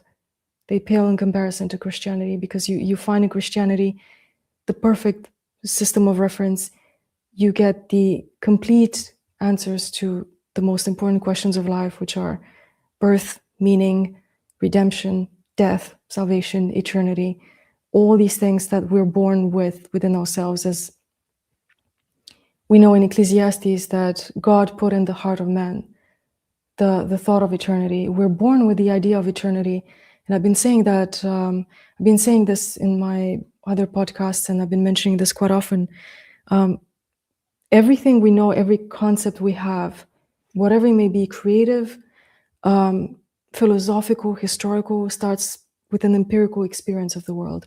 It has an empirical basis, something that we directly experienced at some point. The only thing that we all have innately, embroidered in our being, regardless of culture and time, is two concepts that we don't have a direct experience with: eternity and God. But in the very nature of our internal structure, we have these things imprinted early on. So obviously there must be a God, the necessity, the cosmological argument. But in all the details, reading Eliade, I think it offers us a very deep understanding of Christianity, how starkly contrasts with every other system that existed or will exist in the world. And I read Eliade also from the point of view of an apologist. I'm not an apologist, but I want to be an apologist, of course, because we ought to defend our faith. So that's why Christianity, I think, produced. If you read the Church Fathers, I'm sorry, I don't want to go on a tangent that is too far away, but if you look at the Church Fathers, the writings of the Church Fathers, and you compare them to any philosophy that was written 1,000 years afterwards, the refinement of thought and spirit and the intellectual acuity is unmatched. There's nothing that compares to Christianity in terms of what it produced: a philosophical system, universities, obviously the institutions that we benefit from today, hospitals, schools, universities. I said that again: the rule of law, the value of the individual. You no longer are in this continuous pursuit of, the karmic trap. You're constantly reborn. You constantly have to pay for the sins from a previous life, or repeat things over and over and over again in this life. Everything is resolved in Christ in the end, because the death can only be solved by God himself. And reference for people listening who aren't necessarily familiar with the term: Christian apologetics as opposed to apologism more generally, and with its pejorative and secular implications in general. And yes, rather revealingly, when you're talking about the sort of historicist application of the term kumania, kumania to whom exactly? I approach things mainly from the point of view of German and Hungarian history. And so essentially I'm looking Too at it bad. Too from the bad. outsider perspective, essentially. So yes, it was a bit of a revealing moment here. But regarding again the conception of, we're referring to inductive reasoning, empiricism, and God, the basis for understanding the second part of this conversation, which is pre-modern cosmology. Again, forgive me, I have to précis a lot of examples in order to try and distill Eliade's arguments down to their core components. But we begin with this whole concept of the doubles. So he references the beginning of Mesopotamian rivers, and he then comes up with a comparison to mountains, to Uralic and Alchaic peoples, again coming to that Hungarian connection. They have their analogues to the stars, but also the sky itself, the visible sky, has an analog to an invisible sky. And this is shown through, Eliade explains, in Iranian cosmology and Platonism. Indeed, it's remarkable that he refers to Platonism as a philosophically advanced system of archaic man or primitive man, which is, it would sound incendiary in any other context, but Eliade really emphasizes that, and again makes it a point of elevation as opposed to denigration, which any other sort of use of those terms out of context would lead itself to a reading of Platonism that way. But what is meant by that is that physical phenomena, they represent or have an analog in an abstract ideal, which is true reality, A reference he comes up with is the whole conception, and I think it's Babylonian cosmology, of Getic, Menok, and the role they play on the cosmic stage. And to this, you have the concept of the temple. The temple is a divine sanctuary, and sanctuary is often associated with mountains. Indeed, the whole notion of a city. A city is a divine prototype, and it represents a reflection of the astral constellations, the movements of the stars. And indeed, it represents, you can say, the prefiguring of creation itself, i.e., these are the terrestrial variants of, again, the whole process of creation. He comes up with Plato's ideal city in the Republic, and then there's the analog in Eastern philosophy with the Buddhist Alakamander, which I believe he situates in the island of Ceylon, is now Sri Lanka. And he references here the Apocalypse of St. John, specifically 21:2. I, John, saw the holy city, the New Jerusalem, coming down out of heaven from God, prepared as a bride adorned for her husband. And again, Uranus, Uranus, Gaia, the sky, mating with the earth, all of these things essentially are sort of configured in these various analogies. And this comparison is extended further. The cosmic duology extends to uncultivated and barren lands, because the uncultivated, the barren, it's indicative of an aspect of phenomenon which Eliade encounters and is able to recontextualize in many ways in terms of forming an archetype for quote unquote archaic man, which is that it is indicative of chaos, formless, pre-creation. And for archaic man, the act of exploiting and cultivating barren lands, indeed, the same logic applies to lands which are taken by conquest. They need a rite performed upon them. They need an act of recreation. You have chaos, you have the formless matter, and then or antimatter, and then you reform it into the cosmos. He cites examples such as the Landnama in Iceland and the fire altar builders and various Iranian and Indian analogues to this as well. As we also see, and this is actually an analogy that he brings in a lot more depth when talking about the quest, but it is the baptism and consecration of new countries which formed the expansion and colonization of the New World, which is why Hernan Cortés is one of these fascinating figures in terms of understanding his own mentality, his own gestalt. But in terms of consecrating these new countries, these new lands within a Christian conception, setting up the cross, Eliade uses the term of cosmocrator, literally creator of the cosmos, referring back to a lot of the Greek words which are going to permeate through much of Eliade's discussion. In terms of trying to find a form for the formless, some form of representation and epitome, Eliade refers to the serpent. The serpent is the recurring symbol of chaos. He comes up with deistic analogues to Tiamat, to Vrita, and indeed the motif of the serpent expands to the monster, such as Ymir in Nordic mythology. And so the slaying of the monster, the decapitation of the snake, it serves as a form of religious sacrifice, and it also animates certain religious rites or incantations. Indeed, one such incantation from Indian tradition goes, I have attained heaven, the gods, I am become immortal. And if you're going to expand this archetype, Eliade actually refers to this to the medical tradition. There's a remedy in Assyria for toothaches, which goes like this. After Anu made the heavens made the earth made the rivers made the canals made the pools made the worm. The gods offer it fruits, though the worm asks for teeth. Since thou hast spoken, O worm, may Ea break thee with his powerful hands. So the city and the land and even the construction of a new house, a home, a universe unto itself, it represents the archetype of paradise, as is the claim to new land that represents the transformation of chaos into the cosmos. And that is the fundamental reality. If you're going to get at anything that Eliade tries to understand, the transformation of chaos into cosmos, the act of recreation, that atemporal moment that exists for all time, ad infinitum regeneration, that is the essence of archaic man, that is reality. Reality is the sacred act. It is the hierophany, it's the revelation of light, the revelation of the sacred.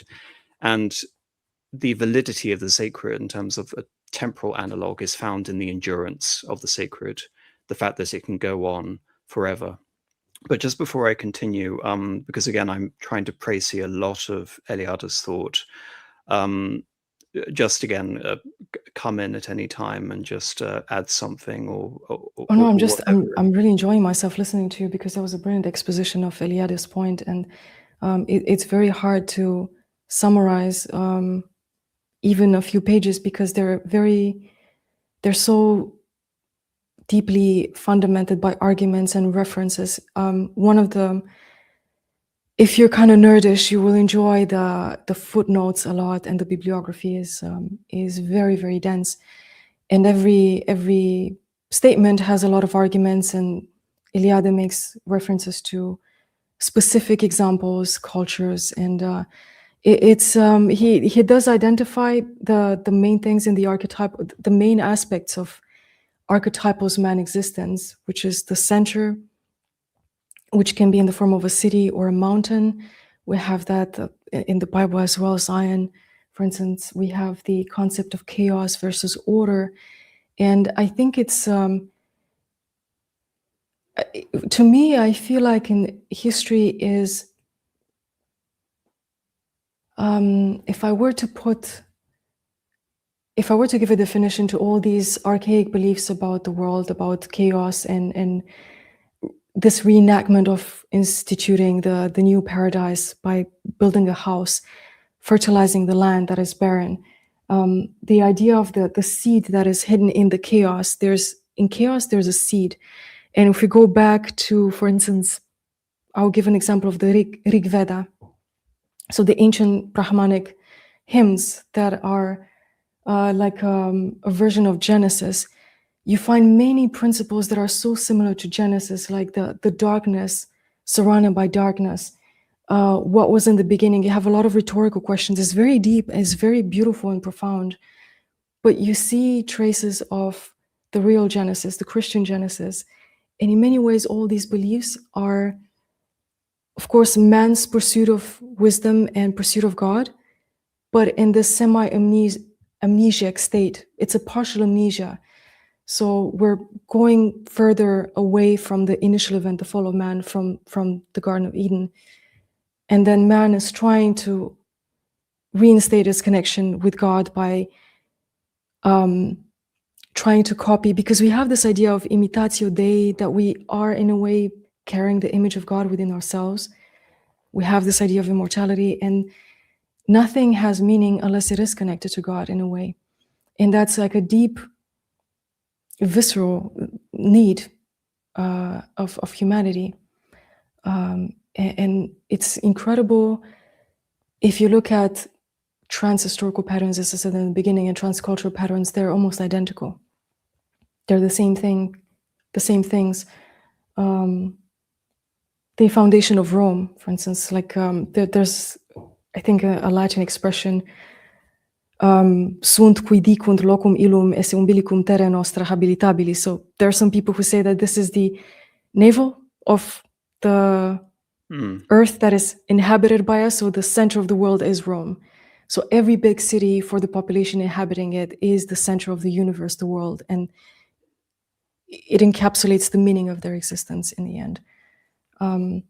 So we're kind of trying to recreate the heavenly Jerusalem on earth without actually knowing about it, or of course later knowing about Christianity. But it is really fascinating to look at history from this point of view. And reading Eliade, you see that everything is kind of it has this convergence aspect to it. Indeed, regarding the whole navel of the earth, again, the implication by extension is an outgrowth. And Eliade situates this as the axis mundi. It's the middle earth, it's the mount of the lands. And at the center, there is the temple, the imago mundi, or indeed the palace. And I think the palace is quite significant because it references to the house i.e. the house of the king, the cosmocrator, the king who is in charge of establishing all of these rituals that allow for the renewal and the reconsecration of the kingdom. And these are all emblematic of what you refer to as the sacred mountain. There is the Himmelmjörg in the Poetic Edda. Of course, for Christians, everything is centered on Golgotha. And within Babylonian and the broader allusions to this, in terms of just trying to understand the comparative sort of complexity, but also an implication towards universality. I'm always loath to use that word precisely. We have the ziggurats, we have the Egyptian pyramids, we have the pyramids in Mesoamerica. It doesn't matter the fact that none of these cultures, especially pre-Columbian civilizations and ancient Mediterranean and Mesopotamian civilizations, could have no interaction. They still form that same archetype of the axis mundi, that Middle Earth, which binds heaven and earth together. And you reference the idea of Rome being that example. Of course, Babylon was another such example. And also the idea that the city is also the gateway to hell and the gateway to heaven at the same time, yet also representing that divine sanctuary. Before I continue on that point, I wanted actually to reference an element that you brought up, because it's not something that Eliade discusses, but it's an idea that cropped up, and I don't want to forget it, which is the cosmic rhythm. Eliade emphasizes that so much regarding the rituals and dances and combat all forms part of this cosmic rhythm. And writing the same time as The Myth of the Eternal Return is none other than J.R.R. Tolkien, who I've done a series on for the Silmarillion. It's called the Ardaragne. And the basis of that is his creation myth is the Ainu Lindale, the music of creation.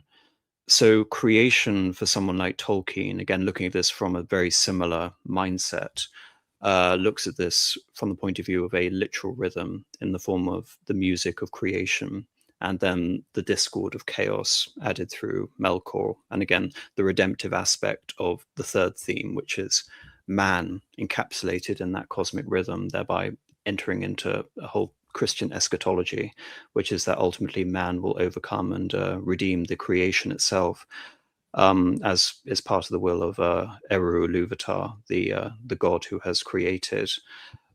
Because the motif of having symphonies and music express a connection to astral constellations, everyone seems to look at, you mentioned earlier, Louis XIV, Le Roi Soleil, as the inventor of so many traditions regarding royal absolutism, but in many ways they're actually pinched from Philip IV's court in Madrid in Spain, which then was the great sort of, as Campanella would regard it, as the prototype for the embryo of the universal empire, and Philip IV as the king of the universe. And it's that idea essentially of the court representing the constellations, and symphonic music again being a way in terms of being able to communicate with the cosmic rhythms. All of this. I'm sorry, but this is a delightful contribution. I find it really delightful, because I assume, I think you mentioned Tolkien, right? I assume that he referred to Musica Universalis, which is the ancient concept of the music of the spheres, because music was part of the foundational education, the Greek paideia, or the trivium quadrivium in the later Renaissance. Music was together with mathematics, and I can't recall the other one or the other two right now, but it was fundamental because there was this rhythm in the universe that ancient scholars have identified, and they associate it with the creation of the universe as well. And it's really beautiful. This is a Pythagorean and Platonic concept. They spotted this idea of the music of the spheres for the first time. But if you read, is one of my favorite writings in ancient history, is the Dream of Scipio. At the end, there's a beautiful, beautiful phrasing talking about this view of the universe and the music of the spheres, the Musica Universalis by Cicero. So I think it has something to do with it, and it must, because music has been, until the late Renaissance, has been a fundamental discipline of study It wasn't just part of the arts. It was something more rigorous and more structural to the fiber of the universe, basically, because it had mathematical components, and it was a reflection of a rhythm that is in the visible universe, basically. So I find that a delightful contribution to the conversation. Well, indeed, you've taken the words from out of my mouth, because when again you were referencing the broader applications of musical theory, I was going to bring in the allusion to the language of mathematics being also applied to the language of music. So all of these things are connected in Eliade's thought, even though he doesn't. I'm adding quite a lot of my own analogies to this. I mean, if we're all engaged here in the process of comparative history, then I'm going to partake of it as well, if only again to emphasize the fundamental sort of value in the opinions that he's expressing. From the point of view of the Axis Mundi, again, the idea of being the gate both to heaven and to hell.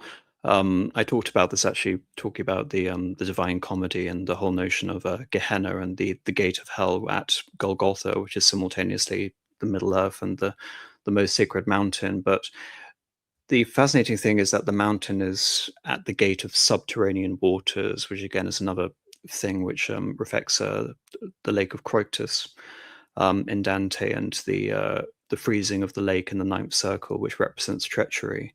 But for Eliade, he brings up Tehom in Israel and Apsu of Babylon. And for the Roman colonies, this represents Mundus. It's the foundation for all the Roman colonies. And Mundus, of course, is a reference to purity. And this mountain motif, it follows the tree of life, the Yggdrasil, for example, another motif which is apparent in Tolkien, and indeed the Fountain of Youth. And as the Fountain of Youth is relevant here, the quest for the Fountain of Youth, the baptism of new nations, the discovery of the new world, he references the quest for the center, the difficult road, the pilgrimage, the heroic journey, the labyrinth of the Minotaur, Jason and the Golden Fleece, and trekking to the kingdom of Colchis, which all serve as a form of ritual initiation. The way I actually found Eliade was through Carl Jung. And I think I referenced to you when bringing up this conversation that one way I had sort of conceived of this conversation in my mind was a comparative approach between Jung, Joseph Campbell, and Eliade regarding the hero's journey. But as I think is being indicated solely by the length of this conversation so far and how much we have to go, Eliade deserves not just this stream, but perhaps some further streams down the road. But nevertheless, again, it's not just the heroic journey as Joseph Campbell would situate it, but it's specifically the quest for the center. It is the quest, the pilgrimage to reach Mecca, to reach Jerusalem, and all the trials and tribulations, the physical trials and tribulations, which also, as everything in terms of this cosmic duology, are representative of a higher Platonic meaning at the same time. For every creation is repeated. It's the creation of the world. And again, to bring up Tolkien, in terms of his own understanding, his own creative endeavors, because again, he was working within the constructs of trying to reify aspects of the matter of Britain, Arthurian mythology, the Green Knight, etc. And the emphasis, again, if you look at inspirations such as Lomrot and Finnish mythology in the 19th century, or the rediscovery of it, the emphasis was on subcreation. Nothing is ever created, because pure creation, pure novelty is actually an oxymoron. It indicates an absurdity, because everything that is created is an aspect of God's creation, which therefore every creative endeavor for man has its place in God, and thereby every creation is in fact a subcreation or a recreation. And the vilification of that process, trying to rail against that, actually represents anti-creation, because evil can't create anything. All of these concepts are abounding when sort of thinking about this. But you mentioned it again earlier, but it's the turning of the profane space into the transcendent space. Transcendent also in the fact that everything is prefigured towards the center. Whatever is created has its foundation at the world center. And this projected into mythical time, illo tempore ab origine, once upon a time, to which man is made a contemporary through this act of repetition, hence why he refers to man as, in its archaic mold, as fundamentally anti-historical. But then he goes on to expand the archetype and his applications for reproduction and marriage, because reproduction and marriage represent cosmic regeneration, universal germination. Ishtar lies with Tammuz, for example, and then we have the incantation, I am heaven, Uranus in Greece, thou art earth, Gaia. And so the marital union, I'm directly quoting him here, the marital union is a rite integrated with the cosmic rhythm and validated by that integration. And to expand upon that, furthermore, the reproductive act represents terrestrial fecundity.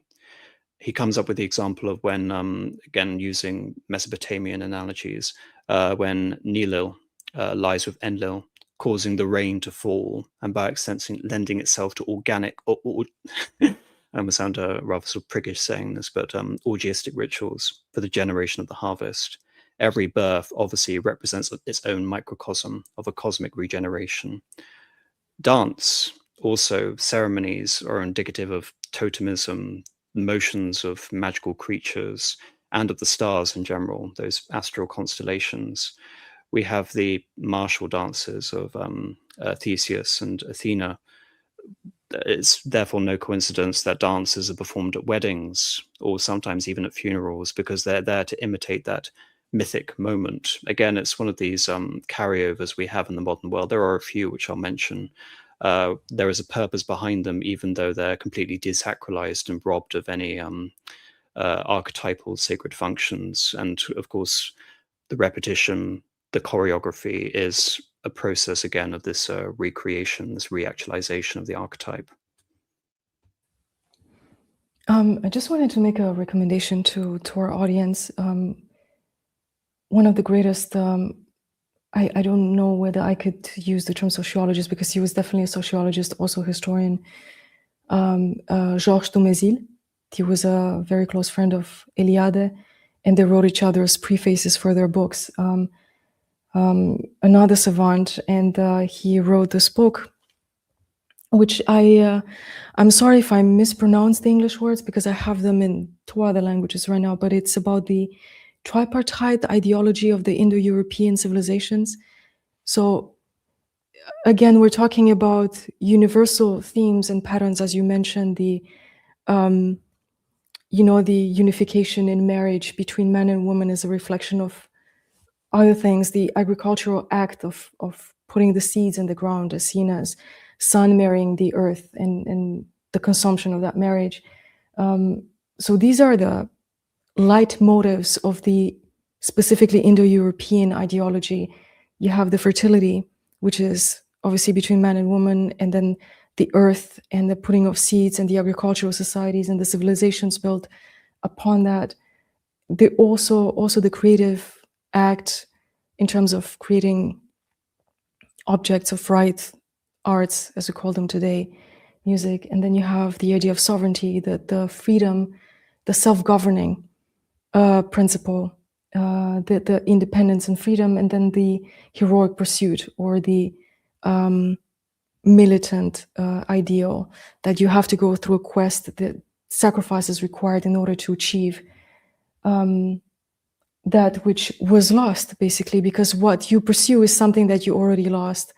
And it's this, the Platonic view of the world of ideas, and then the world being a basically reflections, shadow reflections of those ideas that exist as archetypes in a celestial realm, is I think it's far more ancient than the Socratic thought. It's Indo-European. It's from the Vedic Upanishad teachings, and it's very common within the Indo-European people.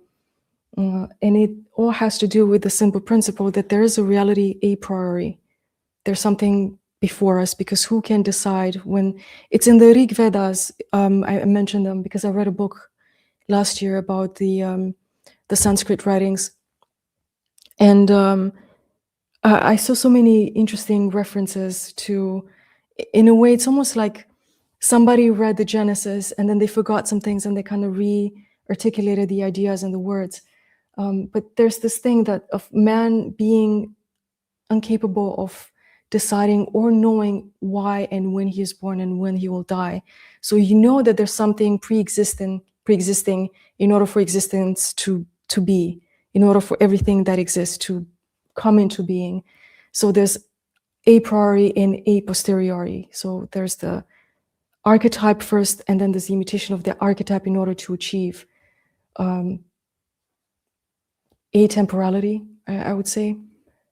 But these three leitmotifs, I would say, leitmotif from German, sovereignty, fertility, and war, are common. And of course, Eliade expanded on these. But yeah, every single tool that you use in the daily life has a metaphysical implication, an ontological implication, because otherwise objects have no value. It's the very first phrase from Eliade's book, that objects acquire value only when they participate in some sort of reality that transcends their own matter, basically. Yes, regarding the tripartite nature, the aspect of sovereignty is perhaps the most significant and difficult topic which Eliade mentions. You also mention leitmotif, which is, again, sort of vastly symbolic. Obviously, you made explicit reference to the German, but in music, he obviously didn't originate it, but he popularized the concept. Richard Wagner was using leitmotifs to designate archetypes in music, in his reification of the total work of art in Greek drama, which he was trying to reclass as German archetypal Nordic myths. So the use of language there is directly applicable, even though perhaps we'll need to look into Wagner's motivations more clearly, but nevertheless, that was his intention. I forgot what I was going to say now. Anyway, I'll continue. But I'm not at my cognitive peak right now either, so. A lot to chew on. So death, on a happy note, death represents a transformation. And from the point of view of Eliade and communicating between what you referenced, atemporality, death is the transformation of a person into an ancestor.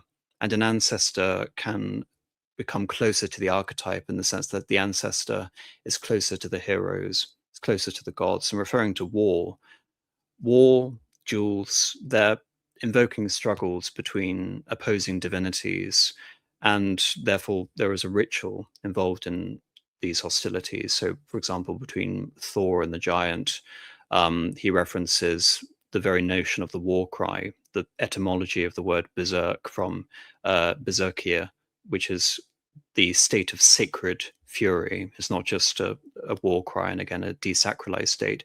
Again, in terms of trying to apply this to more primitive peoples, he even refers this to the notion of a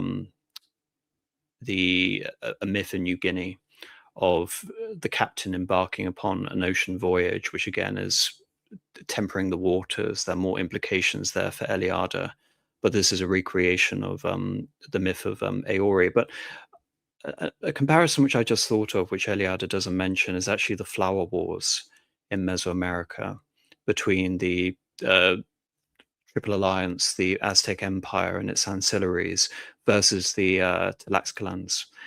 Because you can say what's so fascinating about the clash of, the epistemic clash of worldviews between Hernan Cortes and Mesoamerica is that warfare in Mesoamerica up until that point was explicitly spiritual. The reference was essentially appeasing Quetzalcoatl, if I remember, and staving off the end of the world. And so when Cortes came for the Aztecs, it represented a dual crisis in their worldview. One, there were the implications that he was the prophesized arrival of the god himself. And yet at the same time, he was embarking upon a early modern form of warfare that was completely antithetical to the very heavily choreographed, ritualized form of warfare, which didn't involve killing. It should be mentioned. The prize for this ritualistic warfare in Mesoamerica was actually the capture and later the sacrifice, again, alluding to these various I'm sorry archetypes. for interfering. I think because the first thing that came to mind, there was a video that I discovered a couple of years ago. I think it's exactly the same thing, a ritualistic war recorded on camera in the 60s in West Papua. There was a West Papuan tribe. So I think there's something very interesting to look up on the internet, because I've seen it on YouTube. And for reference, in Mesoamerica, the term is flower wars, if I remember correctly. You mentioned something earlier about the seed in chaos, or the seed essentially preceding creation. And in medicine, Eliade invokes a celestial prototype. So, for example, there is an incantation for the plants that grow on Calvary, again, the mountain, Axis Mundi, the center of the universe. And the significance for the plants, again, is not just that, but these were the plants which healed the wounds of the Redeemer, i.e. Christ. And the incantation goes as follows: Hallowed be thou, vervain, as thou growest on the ground, for in the mount of Calvary, there thou wast first found.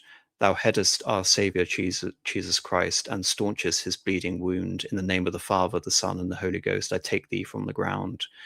And this archetype is repeated in India again with Gandharva, in Greece with the papyrus Magic de Paris, which is an allusion to Homer, the Trojan Wars, Kronos and Hera, and Zeus, etc. In totality, what is the purpose, for all of these acts, other than just a ritualistic custom which has got no sort of conscious historical meaning in the modern sense of that word? What Eliade tries to localize it as is simply the Greek word eudaimonia, the condition of good spiritual welfare. And here are a few segments, reading from Eliade. That was me trying to précis his work as much as possible, but these are some reading segments. The same primitive ontological conception, an object or an act, becomes real only insofar as it imitates or repeats the archetype. Reality is acquired solely through repetition or participation. Everything which leads an exemplary model is meaningless because it lacks this reality.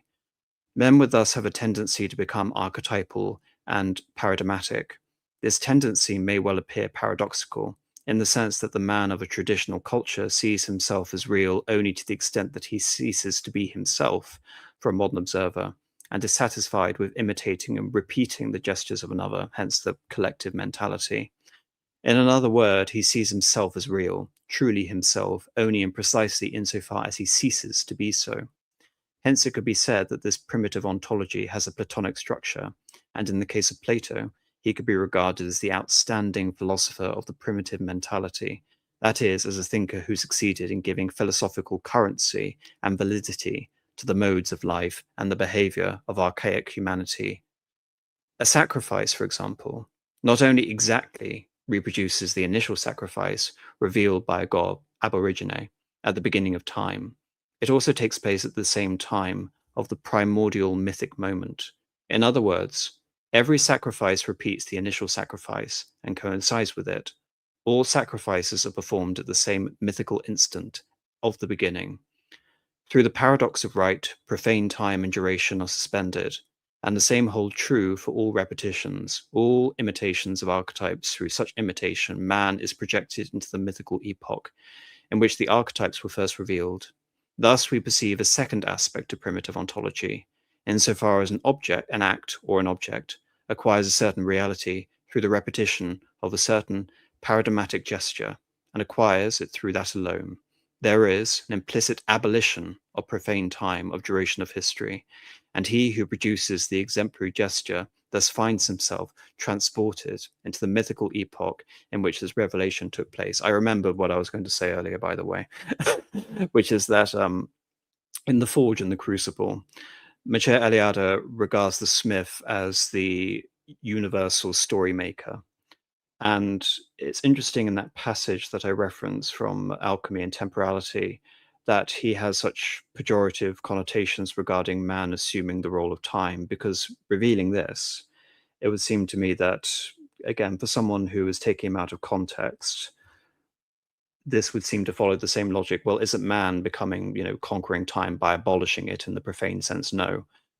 man is simultaneously elevating time when he's referring to the 19th century, because man essentially becomes the agent of history, is the agent of human action, and thus human action becomes the only concern within the construct of the universe, as history is the manifestation of human action, trying to summarize it, and thus it is desacralized. But in this case, the abolition of time is done simply for the sake of returning to the sacred, returning to the time immemorial, once upon a time, in illo tempore ab origine.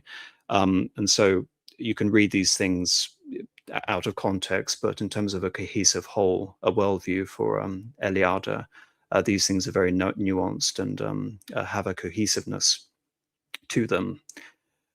A very significant thing is here, he is outlining the archetype, and then there is a very subtle transition that occurs, and really he's really talking about in terms of a period. I mean, you mentioned earlier the pre-Socratic tradition, and for reference for people listening, we're talking about before the 5th century BC.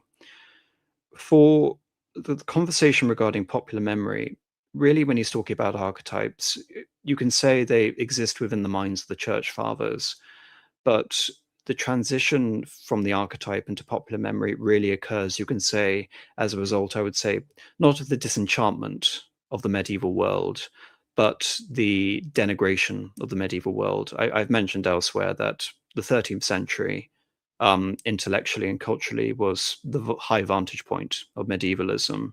And from the 14th century onwards, ignoring even the major humanitarian catastrophe that was the Black Plague in the middle of the 14th century, medieval society degenerates from that high vantage point. And it's significant that all of these ideas seem to, again, arrive at this point, because it's this period of this sort of late medieval period that Eliade focuses on the transition from the archetype to the degeneration in terms of popular memory. Because for Eliade, the transition of an event from a reactualization to mythology, it represents this broader development of pre-modern civilization, essentially into, you can say, the early modern period. I'm using these terms very sort of loosely, and I have an asterisk next to them, but nevertheless, I think they have currency here. So he references Hebrew, Egyptian, and Iranian royal myths. There is the slaying of the dragon by St. George, which in terms of time period, we're talking about the Diocletianic persecutions at the close of the 3rd century AD. And this has an anticipation to it in the Jewish Messiah, who, according to older Jewish eschatology, is responsible for the killing of dragons under the water in the Testament of Asher. And this archetype is then anachronistically, for Eliade, applied to figures such as Dieudonné de Gozon, rather interestingly, Dieudonné, gift of God, who was the 3rd Grand Master of the Knights of St. John at Rhodes. So this is after the failure of the Crusades to hold on to the Levant, to hold on to the Holy Lands. And also, again, in terms of the own sort of remit of Eliade, in terms of trying to historicize him, within the remit, again, of the Ottoman Empire, and thus a reference to broader Southeastern European and Balkan history in general, because that's where most of his analogies are drawn from. So, for example, he references the Sigismundian Order of the Dragon. Sigismund was not only the emperor of the Holy Roman Empire, but he was also king of Bohemia and king of Hungary, and had an interesting relationship with the Kuman Kipchaks aforementioned.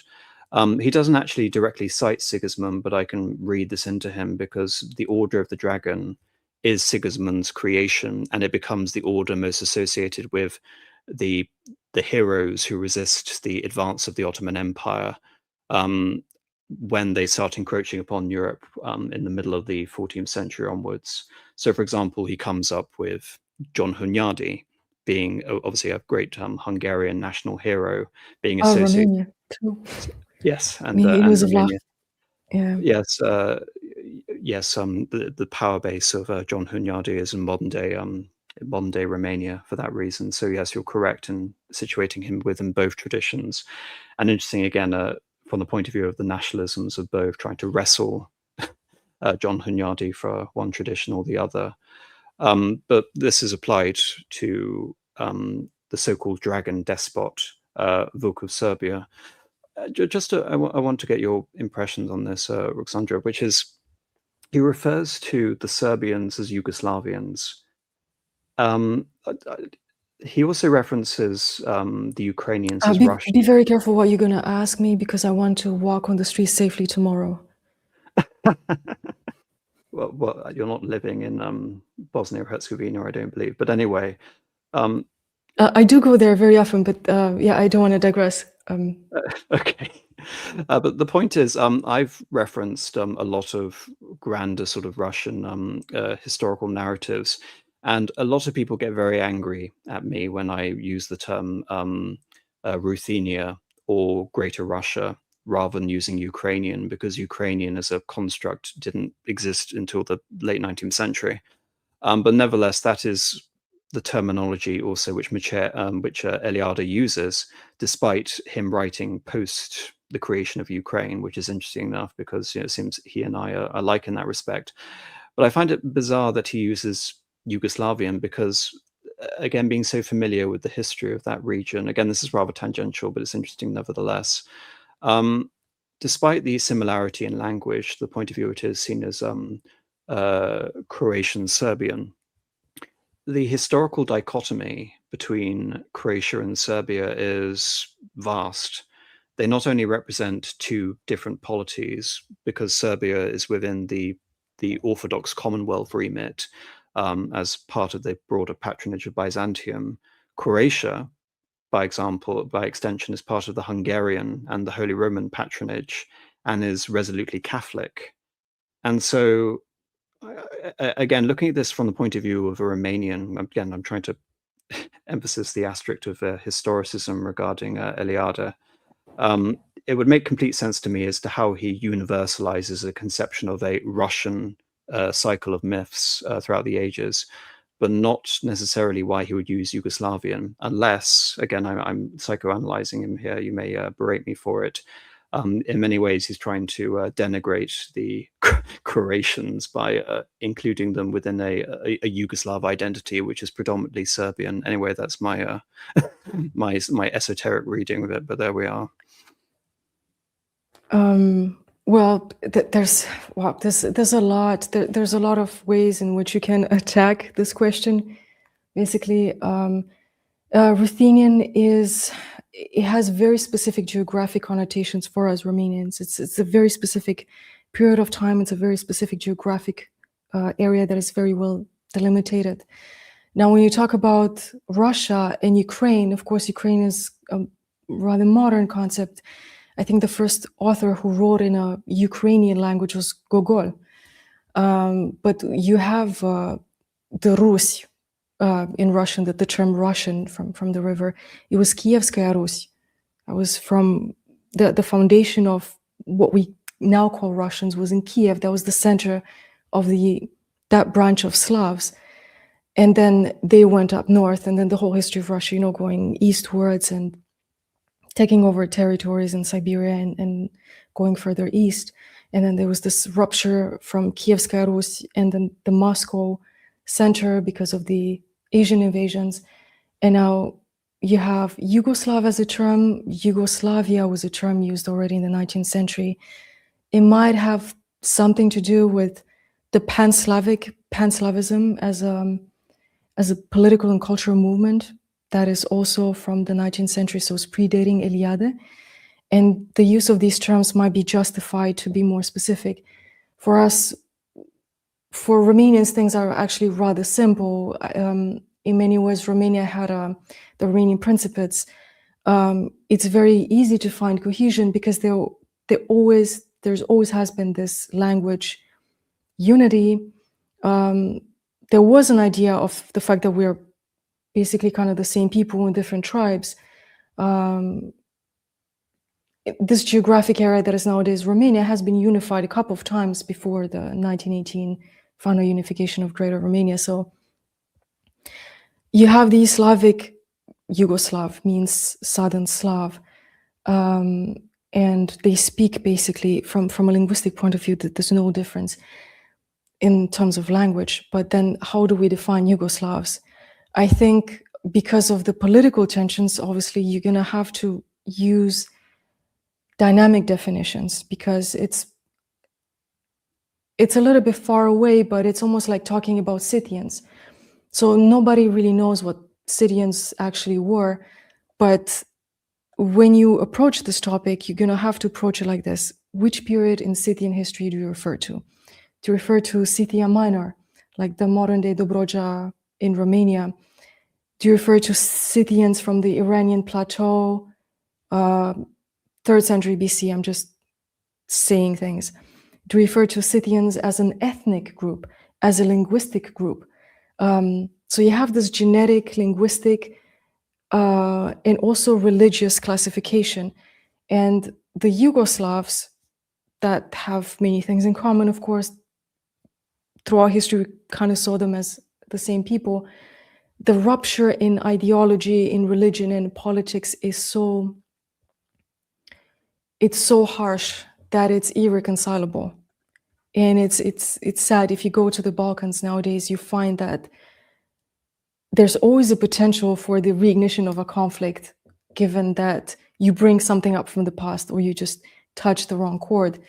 The rupture is there, and it's such a unique case. In fact, Yugoslavia, I don't think you can use it to make inferences or deductions for other groups of people.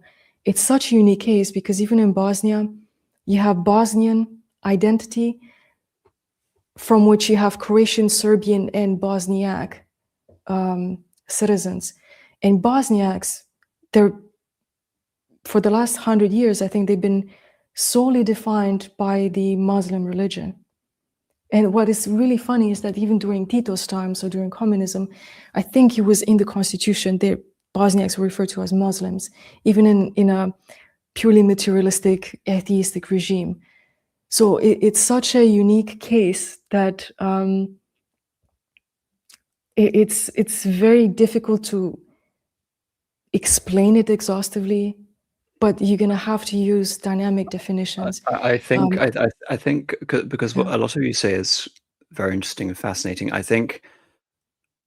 I mean, anyone listening to me and this channel knows that I always use definitions with an asterisk. I'm almost loath to use these standard definitions of words because they're liable to misinterpretation.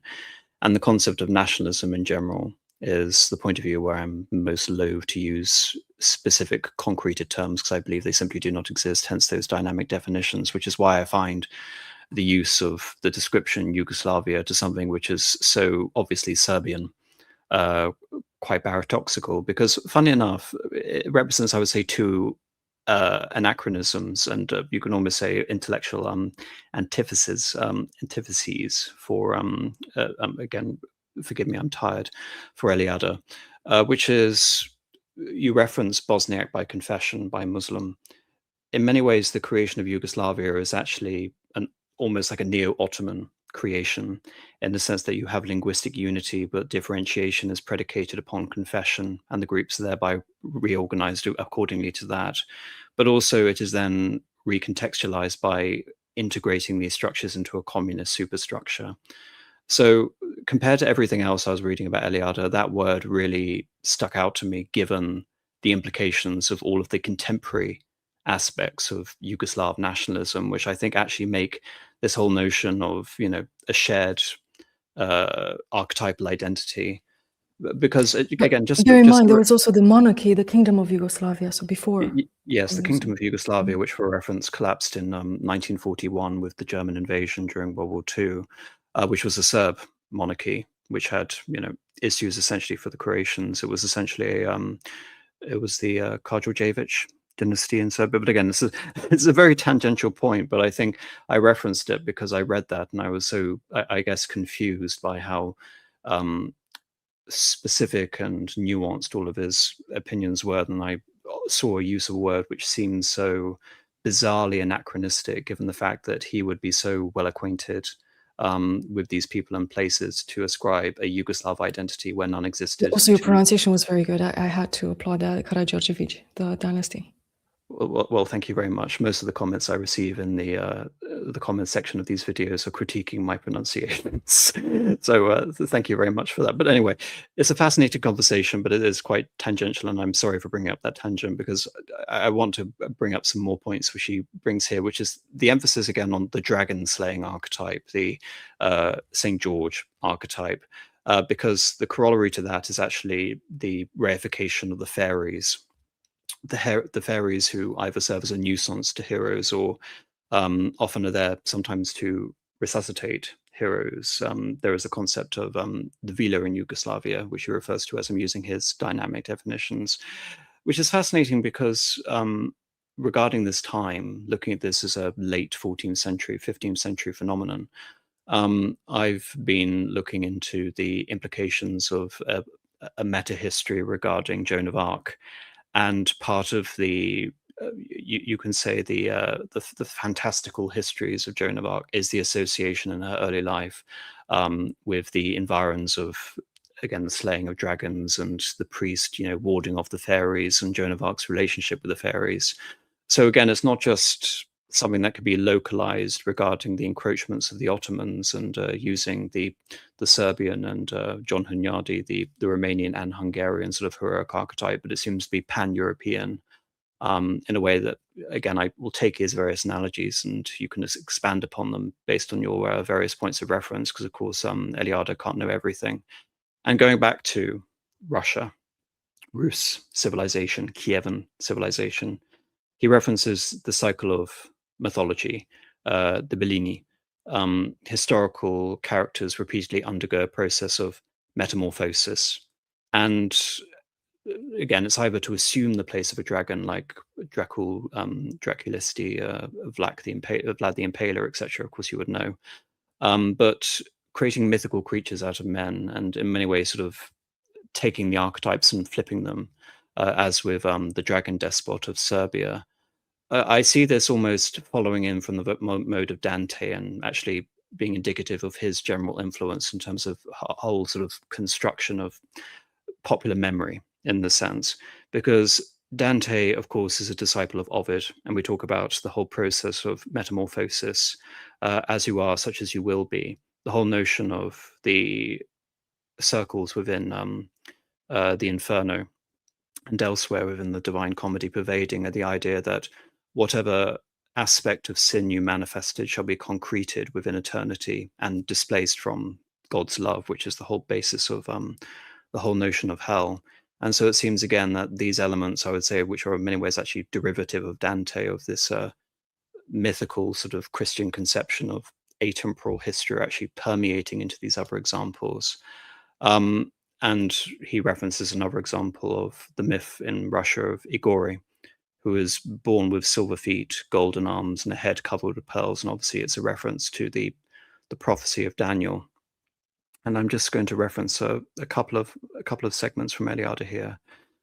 In the case of the king of Persia, Darius, and of the pharaohs of Egypt, as in that of the Messianic tradition within Israel, we are dealing with a conception of an elite who interpret contemporary history by means of a myth. And this is why the sort of more historicist historical imagination is coming to the fore in terms of reading this in terms of post-archetype.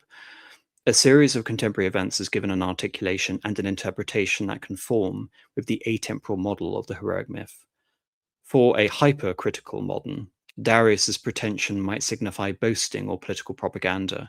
The mythical transformation of Gentile kings into dragons might represent a labored invention on the part of a Hebraic minority unable to tolerate historical reality and seeking to console themselves at any cost by taking refuge in myth and wishful thinking. For context, the empire of Darius and the Persians included the Israeli population at this point. That such an interpretation is erroneous because it makes no allowance for the structure of archaic mentality is shown, for one thing, by the fact that popular memory applies a strictly analogous process of articulation and interpretation to historical events and personages.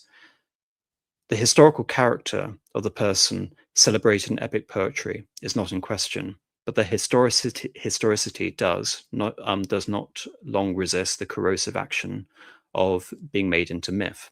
the historical event in itself, however important, does not remain in the popular memory, nor does its recollection kindle the poetic imagination, save insofar as the particular event closely approaches a mythical model. In the Bellina, there are aspects devoted to catastrophes of the Napoleonic mode. And again, this is almost it's quite hard to read a certain time frame because he goes back and forth.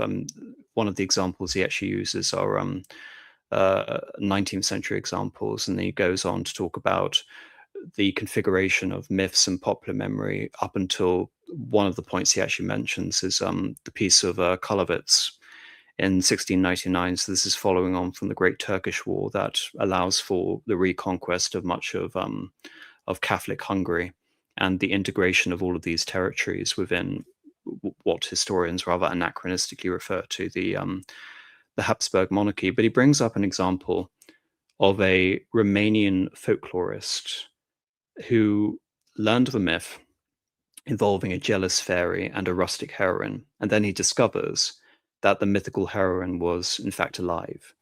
The myth was historically contemporary, and yet it was incumbent for the mentality that existed at the time to present the account as a myth, or relaying back to this idea of the archetype.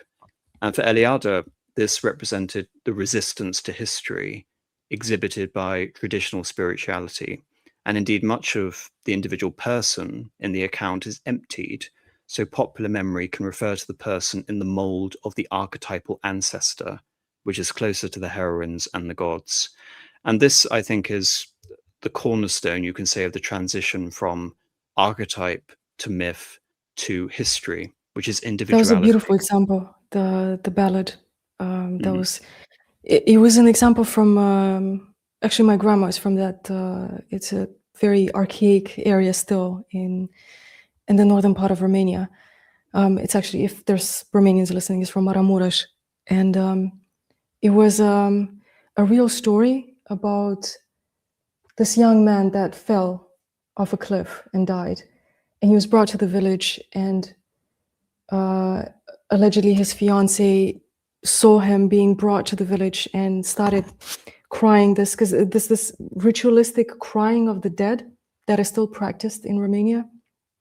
It's almost like reciting a long poem that you lament the death, and it's kind of an ode to the person who died in expressing. And that became a very beautiful ballad that was picked up by this ethnographer. And he wanted to find out more, and it turns out that even though the content of the ballad itself appeared to be very archaic and rustic, the event happened not more than 40 years ago. So it was just an example of somebody dying, just a bad accident, and then he was brought to the village. She died actually in the village. His fiancée wept for him, but she didn't know anything about a fairy, because in the ballad, there's a story of a fairy falling in love with a man, and she pushed him to fall. So out of jealousy, the man died. So the bride lost her groom. But apparently the bride herself, like the woman now very old and having her own family, didn't even think about that, didn't even know about the ballad being written. So I think there was an example of the collective. You know, in archaic traditions, you have collective authors. You have these epic ballads that they have this oral tradition, so they're transmitted from word of mouth, but every new generation can contribute to some extent to that ballad. So there's not one author that you can trace back in time. Usually communities contribute, you know, in a sort of like get together on a Sunday afternoon, and you compose the song and you play this music. So it was the mythification of an event, which just serves to prove that this archaic reflex is still seen in some archaic communities, that you want to find a transcendent meaning to any event. You're not satisfied with this deterministic logic of this was an unfortunate accident. It had to have been something far more than that. And just I wanted to point out something. I know that we've been talking for a long time, but I really recommend to everybody reading The Sacred and the Profane, because the very first paragraphs from the sacred and the profane sort of explain, and they're complementary to what we're talking about, that for religious man, space and time, they're not homogeneous, they're heterogeneous. There's the profane world where you are disrupted from your religious, ontological, let's say, existence or thinking. And then there are places that hierophanies happened or the sacred is revealed. So it's like you can open portals in the profane continuum towards the sacred. And the institution of a center, what we talked about before quite a while ago, building a house, conquering a new territory, putting seeds in a barren land, fertilizing a land, all these acts, they open windows towards the sacred because we're repeating this act that is already given to us as an archetype. So that explanation of space, being heterogeneous and having these windows towards the sacred explains everything. And it's also interesting with the symbol of the dragon. So I think what Eliade would say, it is a symbol, but it's also an image. And an image is very different than what we normally use in philosophical language as concept, because an image is all-encompassing.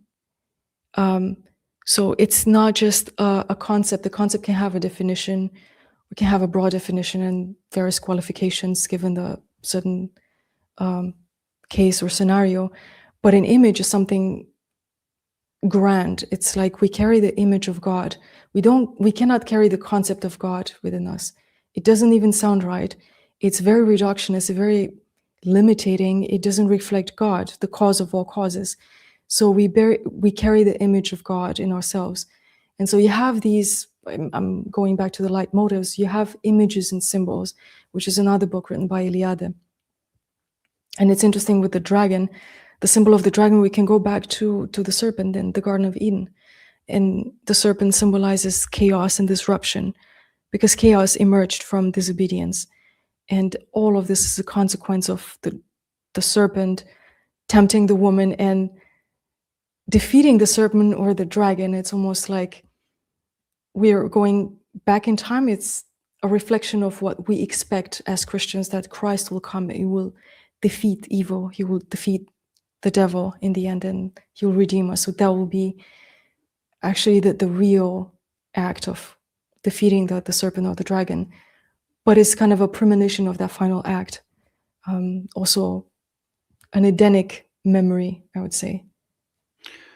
What Eliade is conscious of here, though, is that as these events are becoming more anachronistic, as they are appealing to an archetype rather than historically accounting it as it really happened, the historical consciousness reviles against that tendency. And so every event becomes, as I mentioned earlier, this historical microcosm. It becomes individuated. And it's individuality that represents a new version of authenticity over this impersonal, repeated archetype.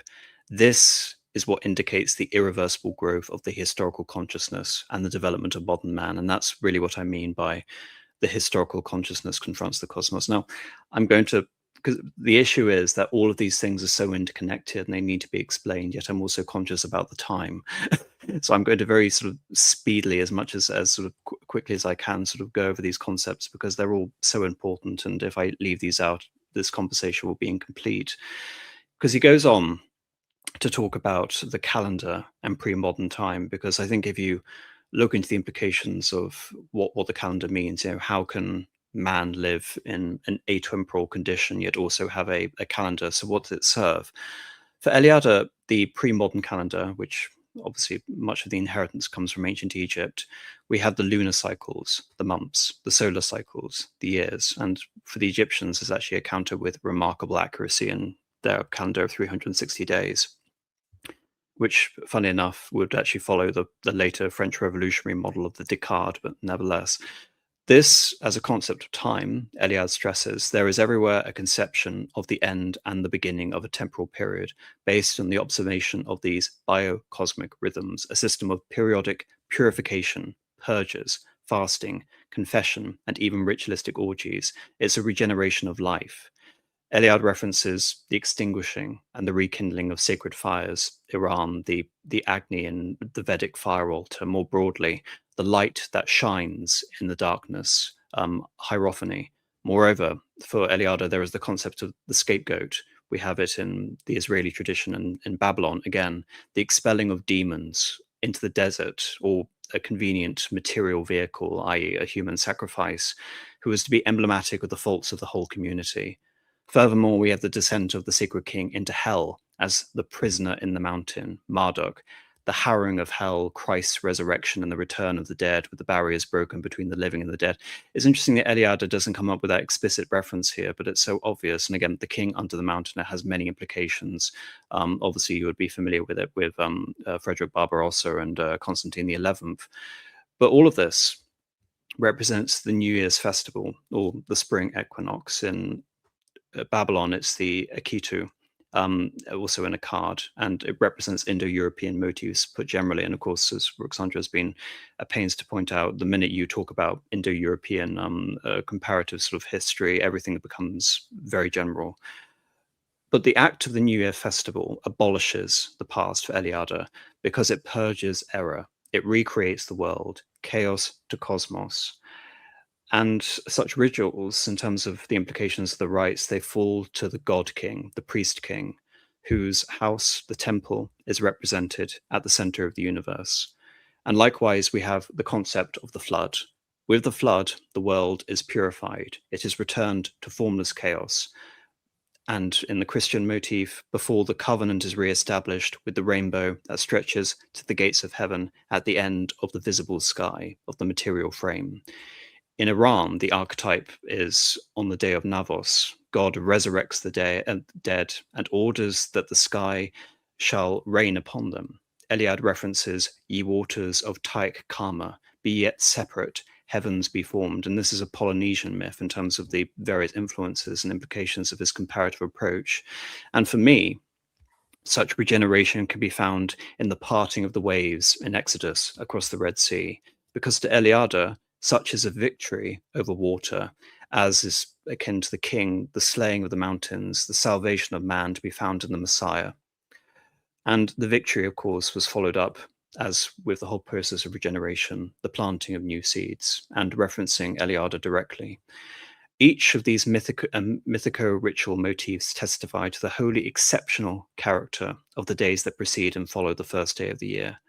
Although the cosmological function of the new year is not explicitly stated, except in the rites of prefiguration of the months and in the extinction and rekindling of fire, nevertheless, the function can be shown to be implicit in all the rest of these rituals. How could the invasion by the souls of the dead, for example, be anything but the sign of the suspension of profane time, the paradoxical realization of a coexistence of past and present? The coexistence is never so complete as at a period of chaos when all modalities coincide. Formless chaos to creation again, this repetition over and over again. The last days of the past year could be identified with the pre-creation chaos, both through the invasion of the dead, annuls the laws of time, and often an indication is also marked by sexual excess. As for the latter, the sexual excess actually constitutes the abolition of all norms. Violence is there to illustrate the overturning of values between social orders, hierarchies, masters and slaves, women being granted general licenses. It's, for Eliade, an orgiastic modality of society because it refers to the reversion of all forms to the indeterminate unity, i.e. chaos. And from this outburst of violence, it is followed by the new beginning and a return to paradise. Eliade's emphasis is returning to the notion of an anachronistic popular memory versus what I would refer to as idiosyncratic personhood, is that once the confessional procedure, the purging of a whole community, and this, it should be mentioned, it's a magical conception to the community, and it involves sacrifices, incantations, and various outbursts. For the Christian, it becomes personalized, and the personal confession, the reiteration of events or sins, it constitutes a history. And for Eliade, it is a specific personal history of the fall of man. The pre-modern archetype, conversely, it devalues time, it abolishes time, Eliade references that all humanity can disappear, for it would not be final. With the flood, I actually referenced this, but it's just to add to Eliade's analogy.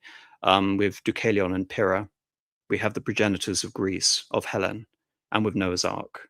And with the Stoics, we have ekpyrosis, the universal inferno. And this is obviously forms part of the Greek ontology of the eternal return. And to quote Eliade directly, the past is but a prefiguration of the future. No event is irreversible, and no transformation is final. Now, again, I'm conscious I don't want to just be talking. I'm sort of rushing through for the sake of being as concise as possible. But what would you say to any of that there? Oh, wow. I'm trying actually to keep up in many ways. I wish this conversation would be held at 5 a.m. because that's when my peak is, instead of late in the evening. But I was just really enjoying what you were saying, because it's actually so much. It's a lot, and every sentence that you mentioned can be a subject in and of itself.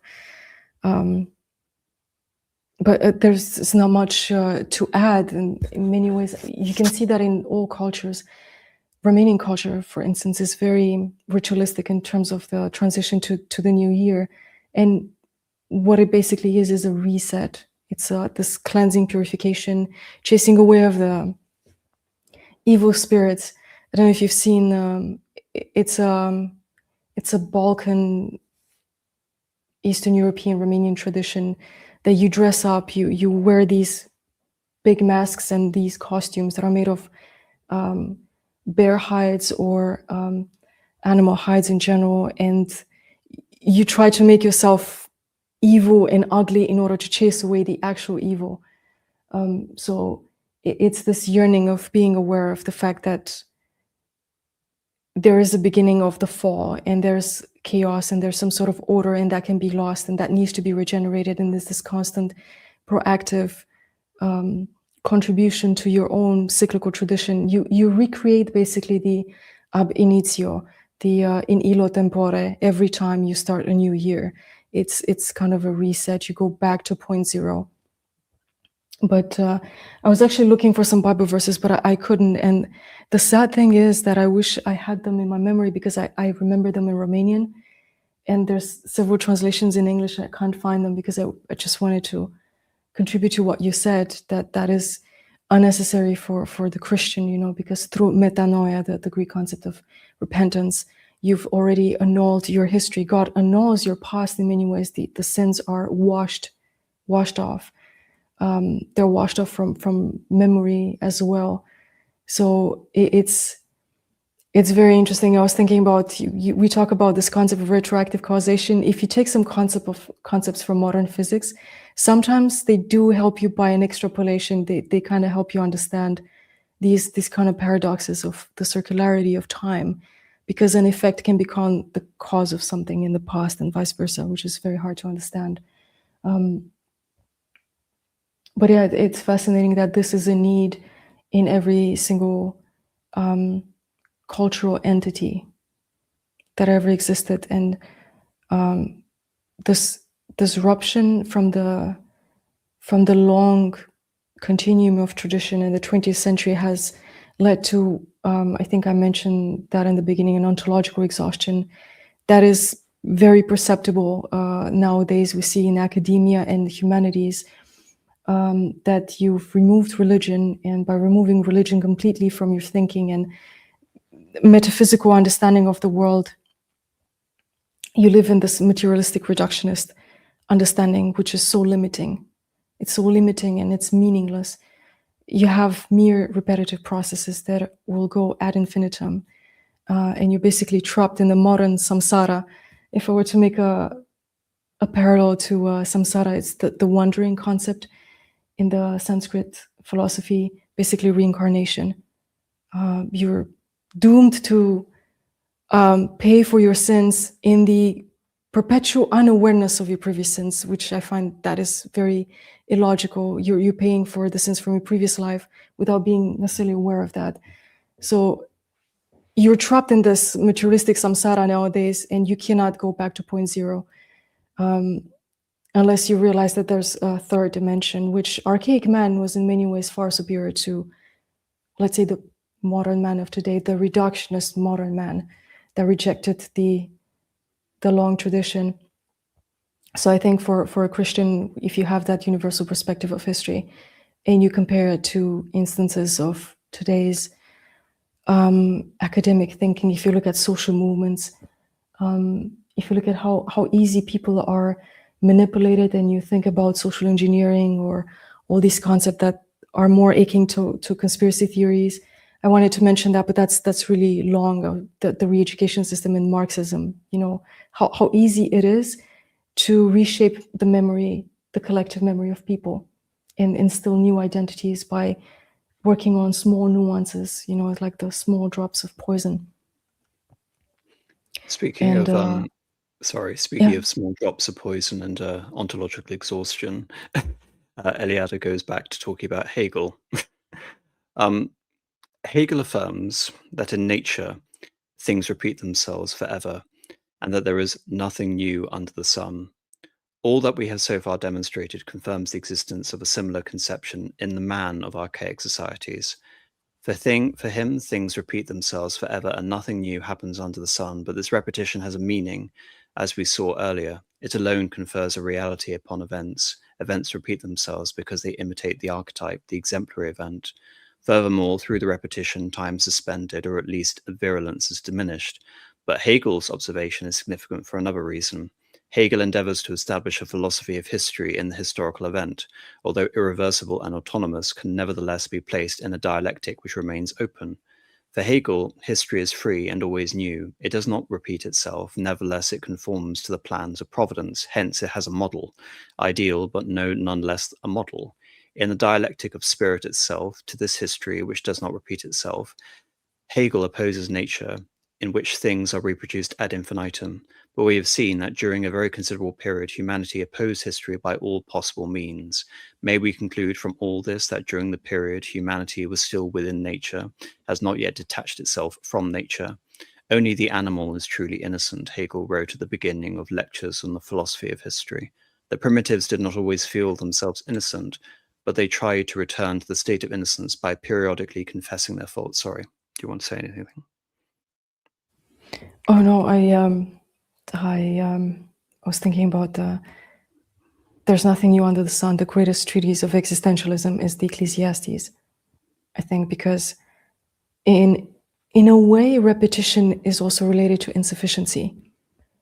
It's not the it's not the full actualization of something, because if you were completely satisfied with something, you would just be completely satisfied forever, and you would not need to repeat it. So there's nothing new under the sun. There's vanity in everything that man does, because however beautiful these philosophies and religions are, they will never fully satisfy man. And that's why you probably also need this repetition, and you're stuck in this, I mentioned this samsara cycle, but I just use it as a broader principle, be it in philosophical thinking and trying to come up with new theories to explain life and the world. But nothing is sufficient to satisfy the human soul, because we will never get the full answer. And the full answer we actually got when God revealed himself through the person of Christ, who's walked this earth as a composite entity, both man and God at the same time, thus creating this bridge between God and humanity. And we have to be existentialists if we look at the world from a horizontal perspective. If our only point of view is horizontal, there's nothing more depressing and more anxiety inducing than just what you see horizontally. That's all there is. But if you have the vertical, the metaphysical, the sacred understanding that there's something obviously more than this, and you can connect to the source of your existence, then everything has a meaning, and you can be redeemed from this repetition, which is rooted in insufficiency and man's pursuit for his own salvation. Because Christianity brought the answer to, or the counter argument to, man is the measure of all things. We cannot be the measure of all things, because we'll never be able to decide when we're born, when we will die. So the most important things about our lives cannot be settled by ourselves alone. So it is the escape from this samsara of thoughts, of struggles, of everything is just the person of Christ. Yes, indeed. And on that note, Eliade refers to this as the transformation of man into a state of consciousness, and he refers to this as the first for the ontic, which is again a fundamental point you bring up here, which is again from the point of view of an existentialist, and existentialism for Eliade in some ways being synonymous with the historical consciousness, the universal angst, the fact that these archetypes don't satisfy. You referenced earlier about the image of God. Elsewhere on the channel, I referenced the whole idea of theological immanence. All of these things are just sort of abounding when encountering Eliade. Again, I don't mean to sort of rush through this. I'm sort of getting tired as I'm sort of going through this. I'm trying to. I'm really surprised. I'm holding on. I'm very tired myself. No, I'm very impressed. All of your interjections have been absolutely stellar. So thank you. He goes on to say, thank you very much. This was an absolute pleasure. I mean, it was such a lovely talk, and I'm incredibly impressed by your contributions. I think the issue again just is the limits of human endurance in terms of whatever. The flesh is weak, the spirit is strong, though. Yes, the spirit is strong, but unfortunately, the flesh is impinging on my intellectual acuity as we're sort of belaboring these points. But going back to Eliade, in illo tempore, once upon a time, the gods descended to earth and mingled with men. For their part, men could easily mount to heaven. As the result of a ritual fault, communications between heaven and earth were interrupted, and the gods withdrew to the highest heavens.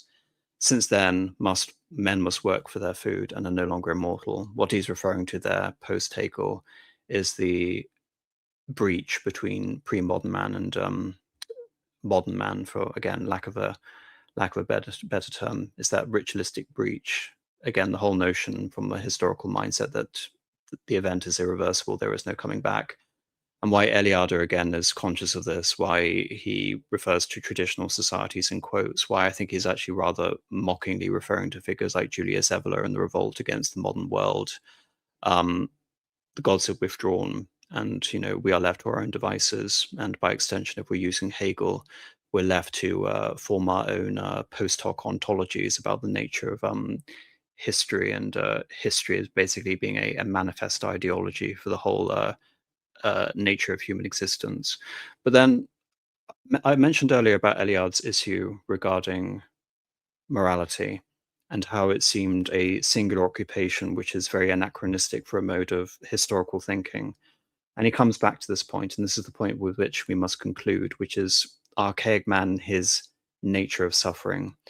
Because at the heart of the real, the authentic in the archetype for Eliade is living in conformity with the archetype. I mentioned earlier the concept of eudaimonia.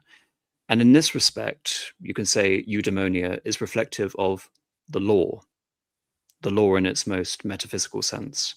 Since the law was only a primordial hierophany, it is the revelation of the sacred light.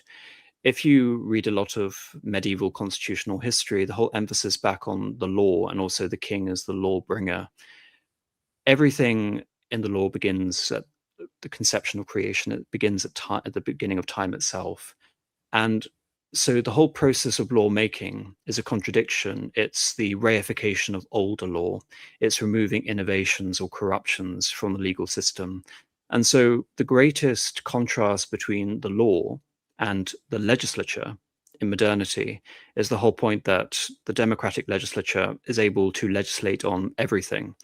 Everything it creates is a novelty, and thereby it's an aberration. It's an aberration of the law because the law was handed down since the beginning of time, once upon a time, in illo tempore. So again, in terms of understanding the archetype and the nature of suffering, understanding that precept of the law is fundamental, because the revelation reflects not just the law in a more abstract sense. The law is the norm of existence, and it's disclosed by divinity or some form of mystical being. And to live in accordance with the law is to live in harmony with cosmic rhythms. And so the distinction between archaic man and the man of the new dispensation in Christianity essentially becomes the topic of how to deal with pain. And for Christianity, spiritual suffering is the royal road to heaven. We talk about the whole notion of martyrdom, effectively, and the whole aspect of sainthood, which I've covered elsewhere. But what Eliade is attempting to understand is the nature by which archaic man can tolerate suffering. Because, as you actually mentioned regarding warding off demons earlier, Roxandra, catastrophe is a consequence of evil. It's not chance. It's not blind. Pain is never blind to the archaic man. It's a magical action, and the magical action is a result of the enemy in a more metaphysical sense, and the breaking of a taboo. It's the deviation in respect to the norm, which represents the divine law of the universe. The remedy is either to be found in magic, and the magic user is the sorcerer, the priest. And should the priest fail to provide a solution, the contingency, therefore, has to be the direct sacrifice to the gods. The toleration of suffering can only therefore be found in a remedy which affirms this cosmic system. If, again, there is no sort of reification, if all the contingencies fail, then it causes a bit of an epistemic crisis. And this is where we come to karma, which you've actually alluded to earlier, because in the karmic system, the breaking of the law, in quotes, it incurs a debt. And the debt is sustained through multiple existences. It's the immutable law of cause and effect, again, to reference back to what you said. Liberation from pain in Buddhism is, again, the state of nirvana. It's a point of view, you can say, the annihilation of humanity, but also represents a final victory. And there is a Mesopotamian archetype essentially for conquering pain in the form of Tammuz, and living in the mode of that. But now we come to the concept of cosmic time, because there are broader categories of ages and cyclical time in these archetypes, and how can they be reckoned when referencing lunar time and solar time or astral time? How can such archaic mentalities move beyond this to a grander conception of cyclical time? And this is what Eliade refers to. He brings up the myth of the eternal return. For the Nordic mythology, it's represented through Ragnarok, the end of the world. But in India, we have to come to the topic of the yugas. The yugas comprise a cycle, the Mahayuga. It consists of 4 ages, and all ages are preceded and followed by dawn and twilight. In the Mahabharata, which is, again, one of the various sources he uses in footnotes, it is comparable to the Jain, the wheel with 12 spokes in Jainism. For the grand cycle of the yugas, it lasts for 12,000 years. We have the Krit Yuga, the Treta Yuga, the Dwapara Yuga, and finally the Kali Yuga, the birth, the wear, the destruction of the cosmos. And each yuga is shorter than its preceding era because it indicates a general corruption. It involves the degeneration of man's lifespan and his intelligence. You see this actually referenced elsewhere. I mean, say, for example, the lifespan of Noah, and again, pointing to Tolkien and the whole lifespan of the Numenorians. And the Kali Yuga ends with the Pralyaya. It's the complete dissolution, the returning to chaos. And thus the cosmic rhythm endures, chaos into recreation. The liberation from this, as with the karmic system in general, for the human condition has to be found again in nirvana, in personal annihilation.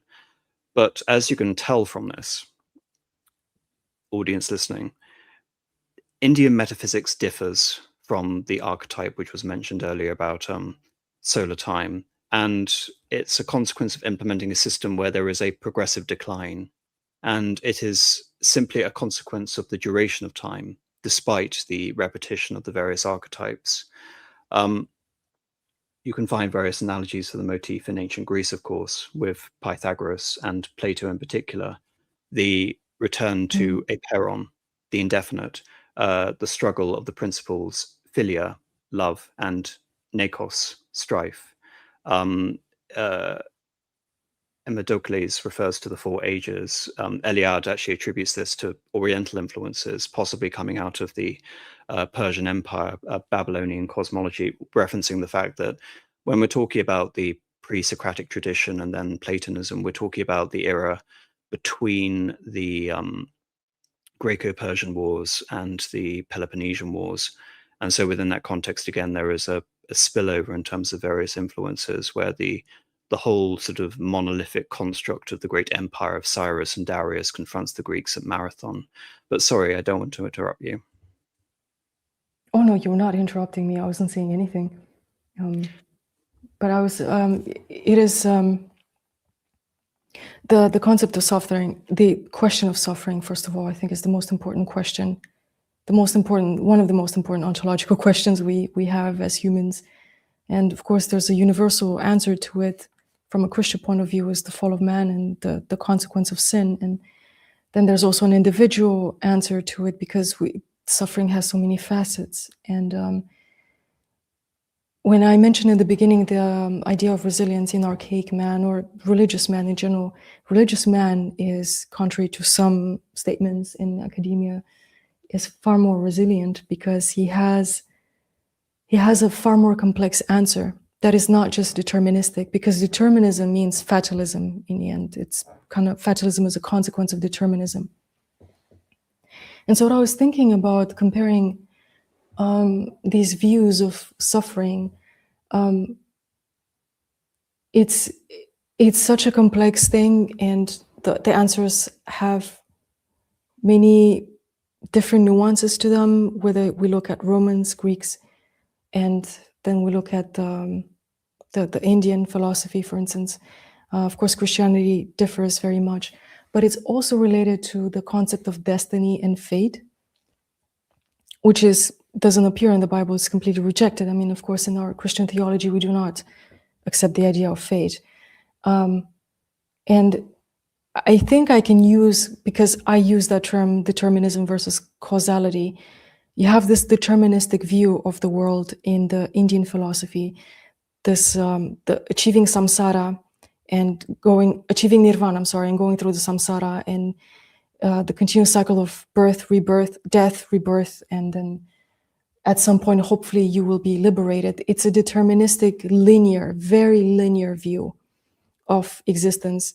As I said, there's no free will there. You can't really choose anything. And in your next existence, you don't even reminisce. You don't even know what you're paying for.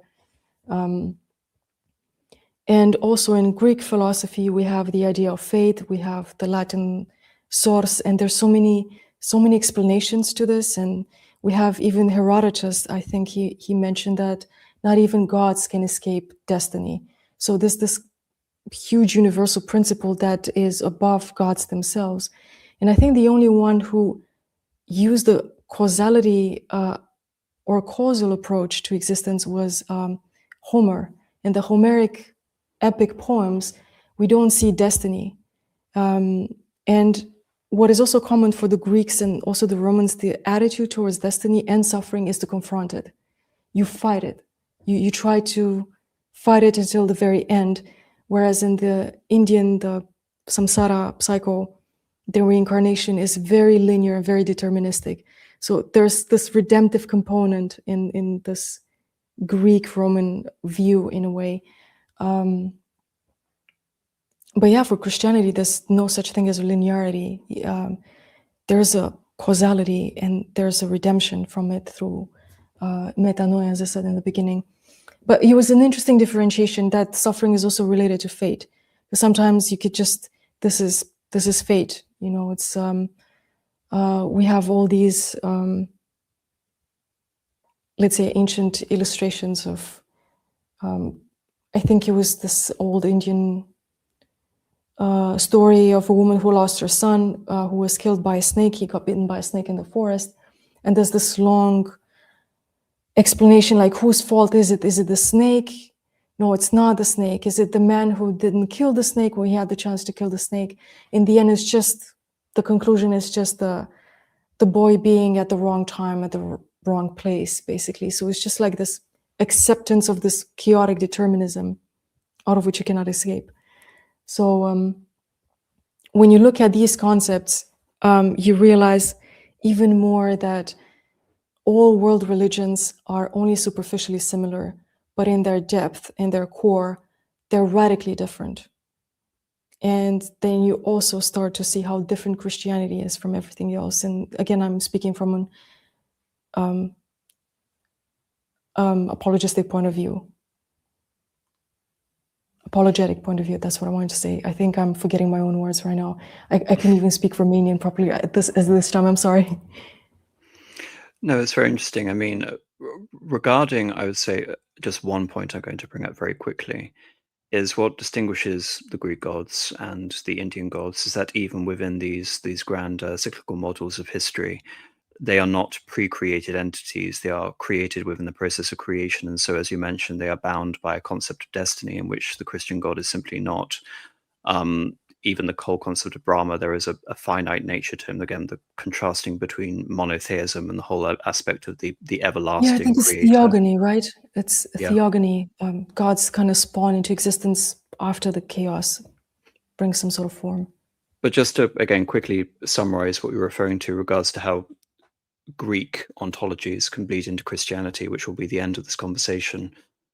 The recreation process in Greece is known as metacosmesis. We also have, I mentioned the ekpyrosis, the great catastrophe to the Stoics, but of course we also inherit the word from the Greeks, epokatastasis, renewal. And of course, once we have Grecophone, patristic, but church fathers, Christianity, of course, that term becomes recontextualized within Christian theodicy. And here it is the sequence of theophany, which is how I'm trying to refer to how Eliade looks at Christianity in history to encounter God in time. Again, so much of this I've actually covered in Dawson. So what I've really been trying to do here is distill Eliade's conception as distinct from that of Dawson, because again, it begins with the chastisement of the Jewish people. Just to reference the book of Samuel, if ye will not obey the voice of the Lord, but rebel against the commandment of the Lord,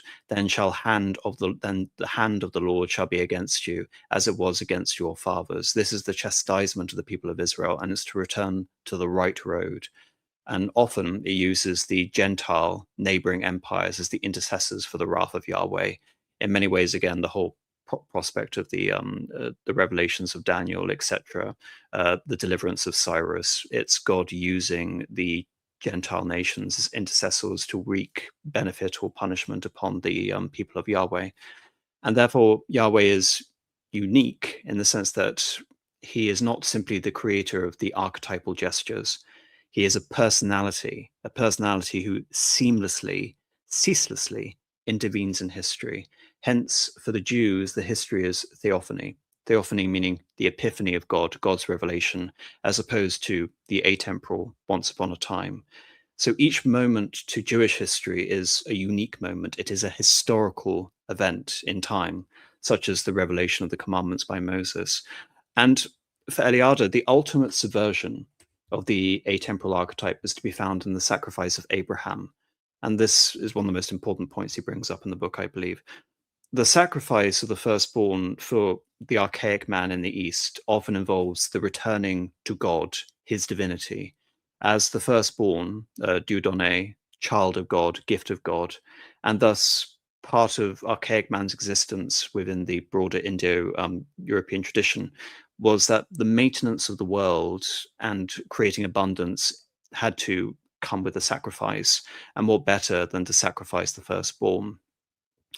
You see this elsewhere, but again, I'm in terms of analogies, this conversation is already long enough as it is. But God had gifted Isaac to Abraham because Sarah at this point was beyond the age of fertility, and thus it could be interpreted from a comparative religious point of view that God was owed his due in the form of Isaac and the traditional role of the sacrifice. To archaic man, such an act was a custom, and it belongs to the realm of archetypes. But to Abraham, it was a leap of faith to perform an action he did not understand, but it was what the Lord required.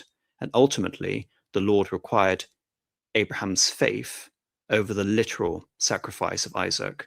And thus, this is represented historically to Abraham as a theophany. And this also comes to another point, which is essential to bring up these whole notions of cosmic time, which is how the Messiah, the eschatology of the Jews, fits into this. In the Messianic visions, it is easy to discern a very old scenario of generation of the cosmos by repetition of the creation and by the drama of the suffering king. And this is, I'm directly referencing Eliade here. The Messiah, however, is on a higher plane, of course. He assumes the eschatological role of the king as God, representing the divinity on earth, whose chief mission was the periodical regeneration of all nature, Christ as king.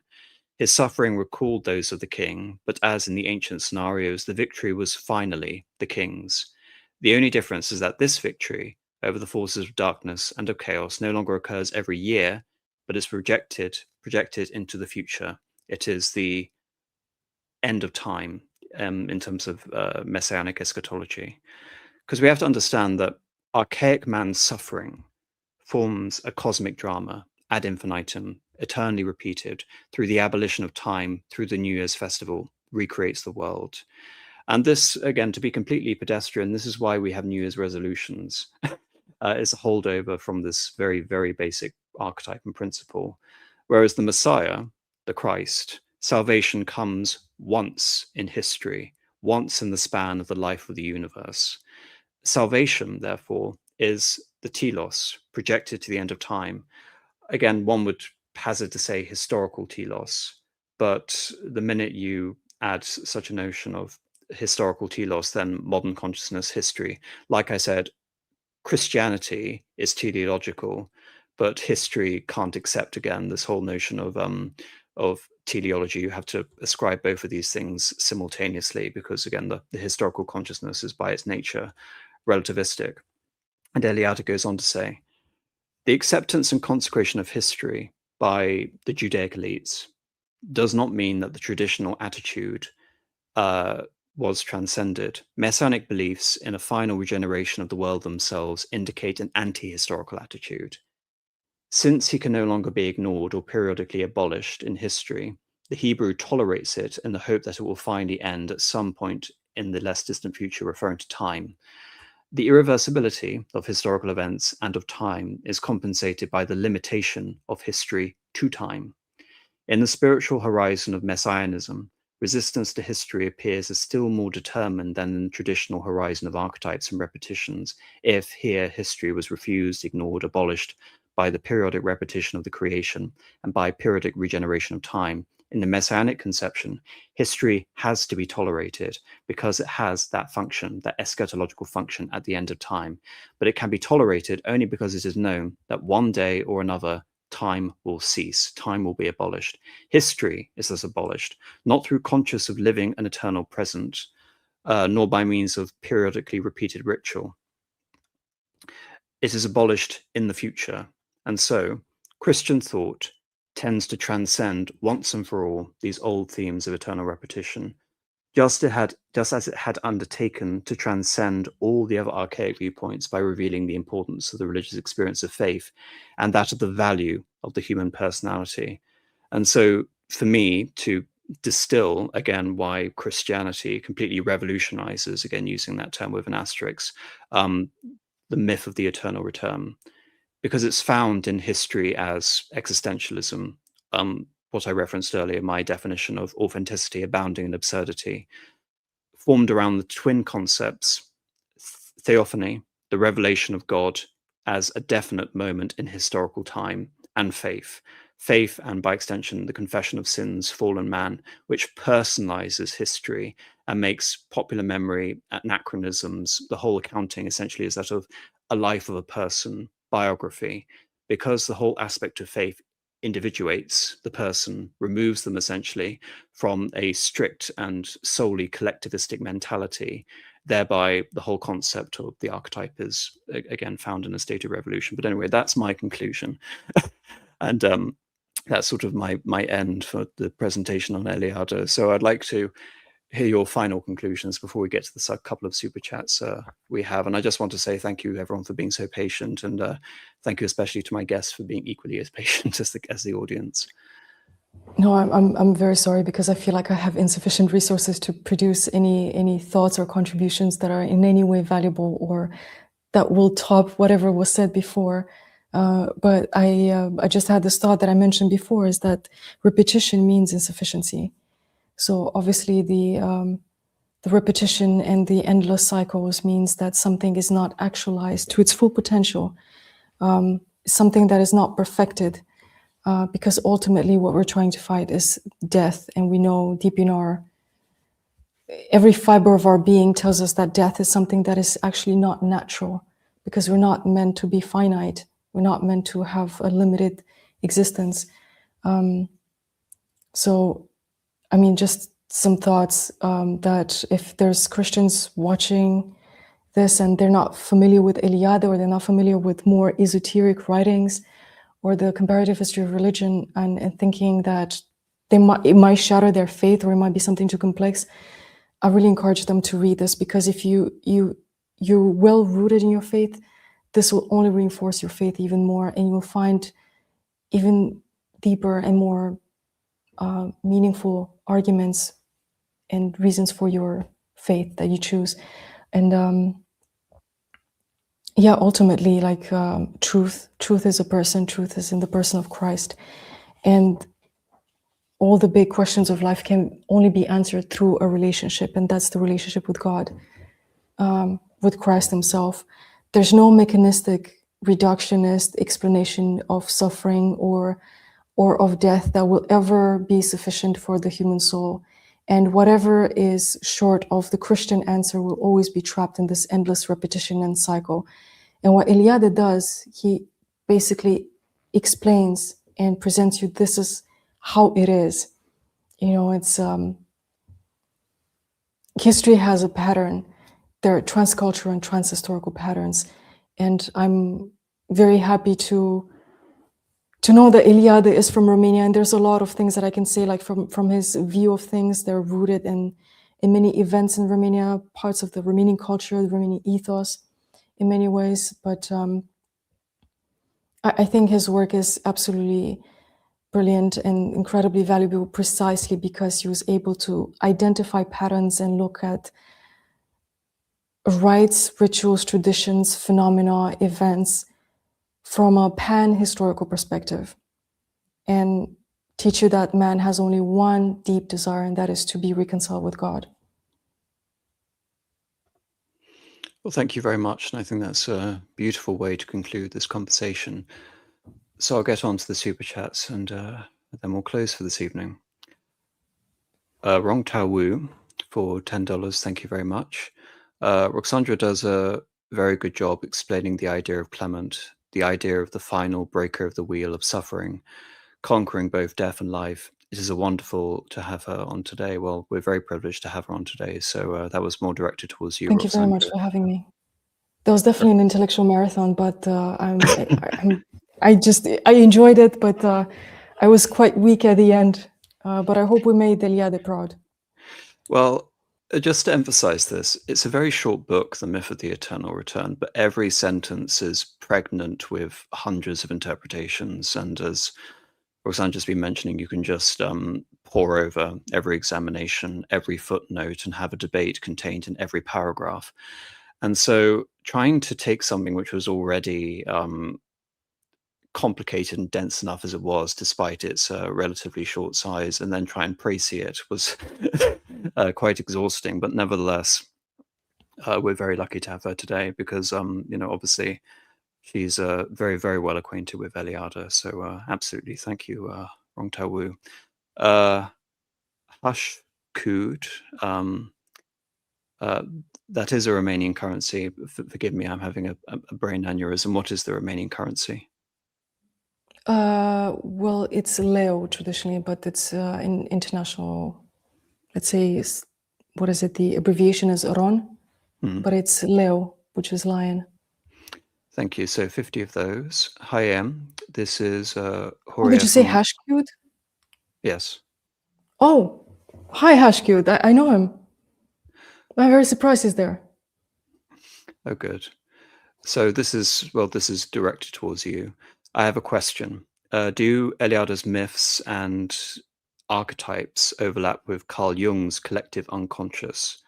They were friends and probably influenced each other. That's from Hashcube, right? I expect yes. This is a very, there's a big question, but it's impossible to completely separate them. And I think the differences are in small nuances, because we're talking about the same symbols, the same images, and it's very hard to separate them. Of course, they influence each other, but they could all, at the same time, they could have reached the same conclusion, having the same body of evidence and empirical evidence, I think. Because a lot of our identity stems from the culture, stems from our families, and this, as I mentioned in the beginning, there's a convergent idea of like pursuing truth. And all of these light motives that we discussed, the symbols, they're impregnated somehow in our minds, in our subconscious. And I'm very sure that that is the case. So I think it's not an absolute yes, but you cannot deny, I think, that. As I mentioned, I came to Eliade through Carl Jung, and the original conception of the stream was a comparative approach. I think, as you can probably tell, both of us are exhausted enough without starting a whole new stream referencing the comparisons to be made between Jung and Eliade, but nevertheless a possibility for another time. So thank you again, Ruxandra. Absolutely wonderful to have you. And I know you had the opportunity to introduce yourself at the beginning, but for any latecomers, I'd like to ask the question, do you have any particular projects on the horizon that the audience should be made aware of? Well, I have, I'm actually surprised by the amount of projects I have in terms of book illustration I'm working on. If I can say that, I encourage you to, the audience to find my X account. That's where I'm mostly active. So it's Classical Odyssey on X, Instagram, and YouTube. I'm working now with a French publishing company, and I will be illustrating a novel about Alexander the Great, and that will be quite a lot of work. And it's the first volume of 3, I think. So it's the first part of Alexander's life. And I have something that I'm not going to share much, but it's about the Roman Empire, Roman history. It will be announced publicly probably this summer. So I have mostly historical projects. And it's very exciting because I do a lot of historical, archaeological research in terms of armor and clothing. And I'm very often surprised about what I'm doing right now. I can't believe it. But they can find me on X especially, and I try to keep everybody updated. Yes, like Eliade himself, you're a bit of a polymath. So wonderful to see those projects, and look forward to your a rather oblique reference to your Roman project coming up. So look forward to the summer, everyone. All right. Thank you very much, Ruxandra. Thank you for having me. Absolute pleasure. Thank you. Thank you to everyone listening to this stream, and to those of you who are still with us who've made it throughout the entire thing. And good night.